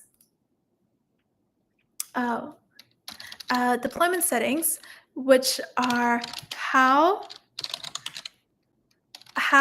which is basically whether deployment will be staggered out or done all at once. Because over here, it's also like one at a time or half at a time, which is basically like how quickly do you want your web app to be hosted or deployed on these web servers? Do you want them to deploy on all of your web servers at once, just half of your web servers at once, or just one web server at a time? Does this matter in our case? Have a think. Does this matter in our case? No. No, because we only have one EC2 web server. And if this was a scenario where we have such a big application that we have all of these different web servers hosting our web app, this might matter. In our case, it doesn't actually matter because we only have one EC2 instance. So even if we were to say like half at a time, one at a time, it's going to look very much the same. Done all at once. For the load balancer setting, I disabled the load balancer, which we'll need to do now here. We don't need that, so uncheck it. This was because I only have one web server deploying my web app. Cool. So I hope that is something that we can just talk about now. So a load balancer, again, is very, very helpful if you have multiple EC2 instances deploying your web app. And multiple EC2 instances will be required. It'll become a necessary thing if you have a huge web app with lots of people coming in and out. Because a web server can actually only handle so much traffic at once. When it gets to a certain point, it can't handle all this traffic, all these people like coming in wanting your content. So it's going to need a second web server, a second friend that's going to be hosting the same web app with you. But how do you make sure that the traffic is evenly distributed? How do you make sure, like, if there's 5,000 people wanting to visit this web app, 2,500 of those people's requests is in like one server, and then 2,500 is in like another server. Or, if we have like five servers going, how do you make sure each one has equal parts, like 1,000 people, 1,000 people, 1,000 people? Load balancers are kind of like that traffic controller that says like, you go here, you go here, you go here. And then traffic, and when it exceeds incoming traffic, it will just distribute it to the right web server that's best for handling this new request. So that's why load balancers exist.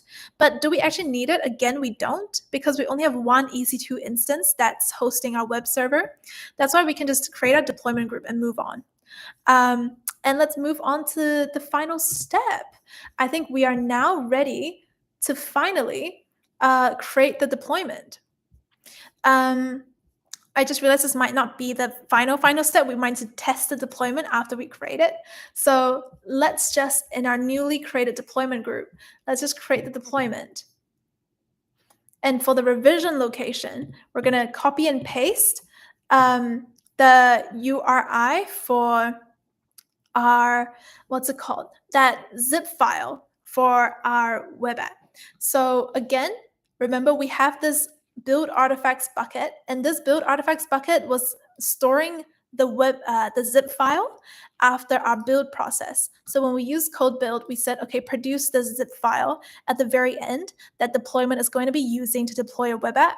So let's copy that S3 URI. We're going to tell CodeDeploy, hey, this is the exact file I want you to be deploying. Here's the location. It's an S3. And yeah, go ahead and deploy it. I think that is all we need to do to set up our deployment. Make sure the revision file type still says .zip when you're done. And here we go. Let's just click deployment, create deployment. And the deployment is now going to begin straight away. Look, off it goes. It's getting created now. This should take about 30 seconds. And in that time, we can have a quick look at all of the other things we just skipped just now. So what was a revision location? What were we doing there? So again, the revision location is where CodeDeploy looks to find your application's build artifacts. So that's like the zip file or the WAR file stored in that S3 bucket. We're using the S3 bucket that's storing our WAR file, sorry, not WAR bucket, so CodeDeploy knows where to find the latest version of our web app. And yeah, the target instance is basically where CodeDeploy is going to be deploying things. That's the target instance. So it's a specific server or machine where your application will be deployed. In this project, the target instance is the EC2 instance, that EC2 web server that is running our application. And oh my goodness, do you see that? It says deployment success. I'm so happy. It means CodeDeploy has successfully deployed our web app. Our web app is now live to the world, everyone. We've just deployed it. Oh my gosh. Are we ready to see our web app? Are you ready to see the web app we've just created and deployed to the entire world? Let's go see it. Let's go into our EC2 console. Find the EC2 instance that has our web app deployed. Let's select it. And let's have a look at that public IPv4 address. Okay, do you see this thing here? We're going to click on open address. Can you please open my web app? And actually, I think what I should clarify is when you click that open address link, so we've just clicked on here, we're saying a new tab will default to using the HTTPS at the start of your link. And that is what our link is doing. Do you see how it says HTTPS? We don't actually want that right now. We don't want it to say HTTPS. I'm going to need you to squint a little. I'm so sorry, but you're going to see that HTTPS in my my search bar at the top. We don't need the S. We just want it to be HTTP. And let's go load our web app one more time. Shall we see how it goes? So we've manually changed it to HTTP, and we're now just going to wait and see what our web server is going to serve us.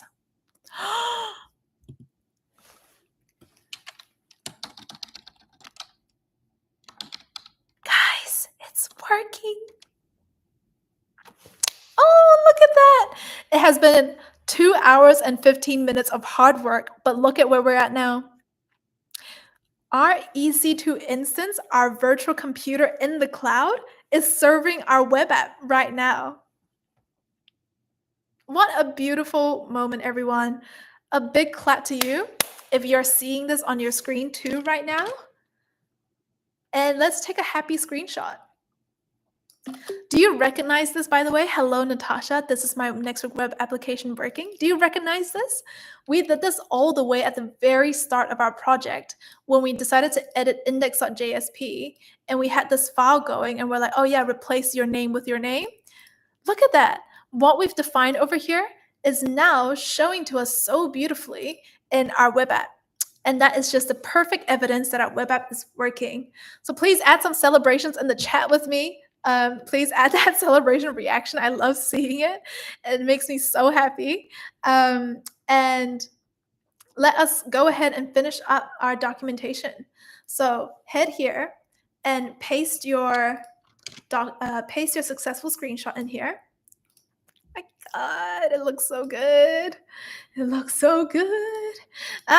Very nice. And let's write down our reflection.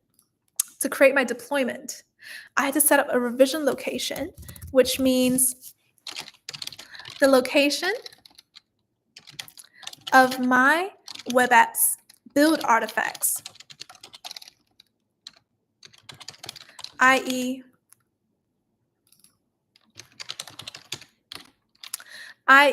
the Java war file, zip file, containing my compiled web app code. Okay? And my revision location was my revision location was, it was that exact war file, was the Java war file, was zip file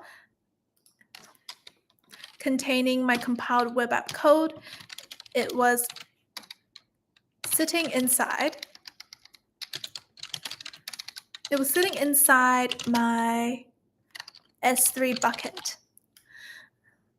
S3 build artifacts bucket. To visit my web app, I had to visit. Which resource did you visit to find your web app's link? I had to visit my web server, which was in my EC2 console. I had to find my EC2 instance IPv4 address. Very cool. We're all done, everybody. We're all done. So you can even see that there is a big CI/CD pipeline summarizing everything that you've done in this project, starting from the EC2 instance that's spinning your Cloud9, all the way to CodeBuild, CodeDeploy now. There's Code Artifact. All 5 parts of our project is over here for you to summarize in one place. That was amazing. I feel like we went on a huge journey, but it is so satisfying. So you can please take that extra 10 minutes to wrap up your documentation at the end. You can write down your key learnings. You can write down your summary of your pipeline. You can write down what is CodeDeploy, introduce it to the world. Don't forget to add a screenshot over here at the end. I'm going to just use that exact same screenshot of my web application that's working. It looks a bit like this. Let's put that in here. And let's just minimize it a little. Can I minimize this? Oh, I can't. That's okay. At least it says hello, Natasha, for me. It looks so cute. And I think we're pretty much finished. So all done. Woohoo! High fives all round. Thank you so much. We have finished today's project. You can absolutely share your work by first heading to our Nextwork community, heading over here to deploy this page in our community and adding a comment with your documentation. Wouldn't that be awesome? And you can absolutely share it on LinkedIn as well. So if you just click here, there's a pre-filled post ready for you to use. It's beautiful. It already has all the copy you need. All you need to do is press the plus button and add a document, and you're all done, and you'll be ready to post it right away. That was so fast. Let's say you've downloaded your documentation as a PDF. Just open it over here. Okay, this is a random PDF that I'm opening right now, but let's just pretend it is my CodeDeploy project documentation. Right, give it a title. How I deployed a web app with AWS CodeDeploy. A big shout out to Denzel Manalo. Thank you for letting me use your PDF for this quick demo. Once your post is looking all good, click on that beautiful post button, and then you're done. So happy. I'm so happy it's worked, everyone. Aren't you? I hope you're extremely happy too if you see this page working, because that was amazing. And that was a whole journey that we went on. Wow. So that was it for today, everyone. Don't forget to delete your resources, actually. So should we delete them together? I feel like we should, because honestly, I've been really wanting to challenge everyone to deploy your resources without the help of documentation and without the help of these demos. Not because it's not worth the time. It absolutely is worth the time.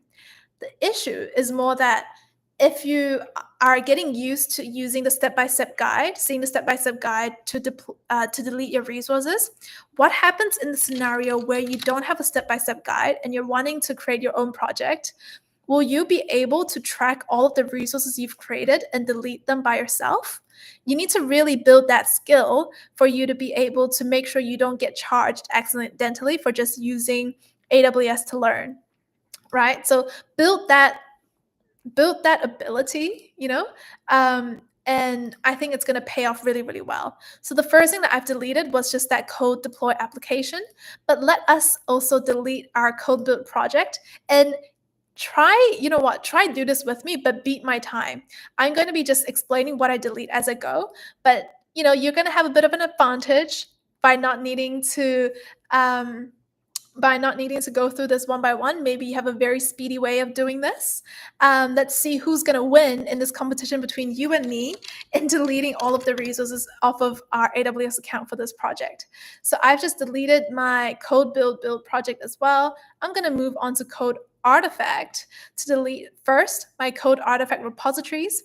So these were the repositories that were storing my project's dependencies and my project's packages. So let me just delete that as well.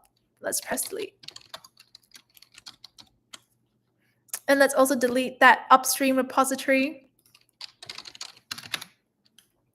If you were wondering what is the upstream repository, by the way, we talked about this in project 3 of this DevOps series. So I definitely recommend checking that out. The link to project 3 is also in the description box.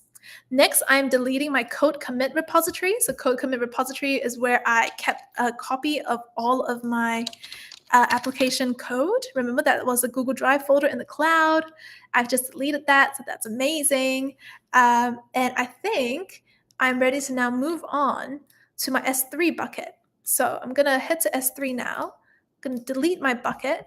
I wonder where you are if you've decided to take on that challenge to beat me in deleting our resources for today. Are you up to your bucket yet? Oh, to delete your bucket, you have to make sure to empty it. So let's just delete it. Let's just empty all of the artifacts that all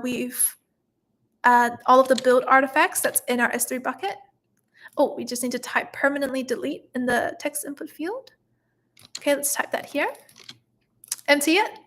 And once it's empty, we'll be ready to delete the bucket itself. So let us delete that bucket, if I can find it. Okay, I can find it now. And let us delete the bucket. Okay, it's off. Let's paste our name over here. Delete the bucket. What else do we need to delete, team? Anything else we can think of? Add it to the chat if there's something I've missed. But in my mind, remember how we use CloudFormation to delete stacks? And we said the great benefit of a CloudFormation stack is if you delete the stack, you delete all the resources inside. And that's what we're going to be doing here. Let's delete the stack that we use to deploy our EC2 instance and the VPC, and delete the entire stack itself. So those resources get deleted with it. So we're deleting that stack now. And that means my EC2 instance is going to get deleted right away. My VPC is going to get deleted right away. And we can move on to the next thing. So that is very, very quick and easy. Is there anything else I still haven't deleted is my question. Yeah, if you're thinking, hey, your Cloud9, your IDE, you're completely right. So let's delete our IDE that's sitting in Cloud9. And let's remove that. So let's click delete. Type delete to be finished. And let's delete that Cloud9 IDE. We don't need that anymore. Is there anything else that I haven't deleted? Can you think about it? Have a think. Have a think. What was the thing that allowed CodeBuild and CodeDeploy to access the resources it needed? It was an IAM role. Let's delete those IAM roles, because remember how during this project I kept running into issues that it said, hey, I'm sorry, you can't create your build project because a code deploy role already exists. Let's just not run into that same issue by deleting that, right? And same with our code build service role. We don't need those. We can absolutely do that again in our next project, in the next time that we do this project. And same with the policy that we created for Code Artifact. We don't actually need that policy right now. You can actually keep it if you want to save yourself time of creating this in the next time. But I'm just going to delete mine so I can start fresh. So you can actually keep this policy if you want, because this policy is not going to stop you from creating like another resource, like your code deploy application or your code build project. But if I want to start fresh, I'm going to delete that. So I've just deleted it. Cool. I'm going to double check if there's anything I've missed, but I feel like that should be it. If I check my EC2 instances right now, let's have a check of them. Do I need to delete any EC2 instances? Look, they're already all gone. I don't need to delete them anymore because I've already deleted my CloudFormation template, and I've already deleted my Cloud9 IDE. Both of them have just automatically deleted my EC2 instances for me. Code commits done, code artifacts, console, my 2 repositories deleted, all done. My CodeBuild console, my projects all done, deleted. The role in IAM, the policies in IAM are all deleted. My S3 bucket has been deleted. My goodness, my CodeDeploy application. Ooh, my deployment group. Have I deleted that? Do I actually need to? That's an interesting question, but I'm going to quickly just double check that. I don't believe so.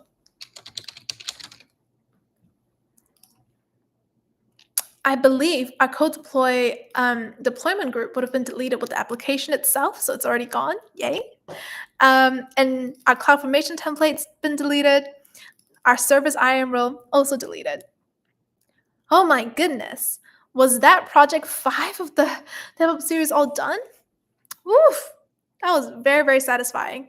You have already learned how to create deployment scripts in today's project. You've learned how to direct code deploy with a new file called abspec.yml. You've built your CodeDeploy application, which meant also setting up a deployment group, which also meant launching your deployment and seeing the results in our web app. Wow, that was such a journey, everyone. Thank you so much for doing this entire project with me.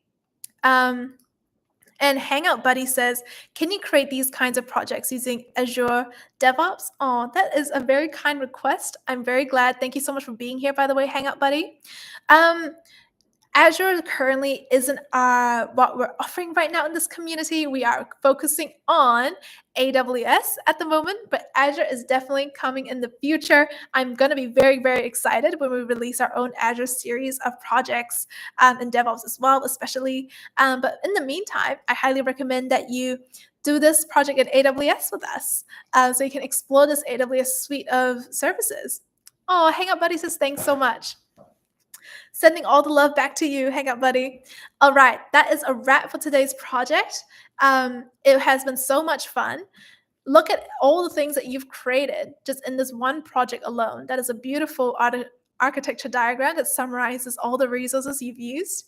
And absolutely download your documentation, send it to us in the community. Let's celebrate it together. Post it on LinkedIn, share it to the world. And I hope to see you in the next project when we wrap up this series. I can't wait. You are a DevOps engineer in the making. Believe in yourself. Know that you can do it. And Hangout Buddy says, are we going to use Code Pipeline? Yes, we are in the next part of this project, which we'll be releasing probably in another few days. But yeah, stay in the community. If you're in the community, you would see updates. You'll be the first to know these updates. If you aren't in the community yet, please check it out in the link in the bio so that you can be notified and you'll also be a part of this very supportive space that's all about learning AWS together. Cool beans. That's it for today, everyone. I'll see you in the next project, and let's stay in touch in the community in the meantime. Bye-bye. Thank you so much. See ya. Oops. See ya.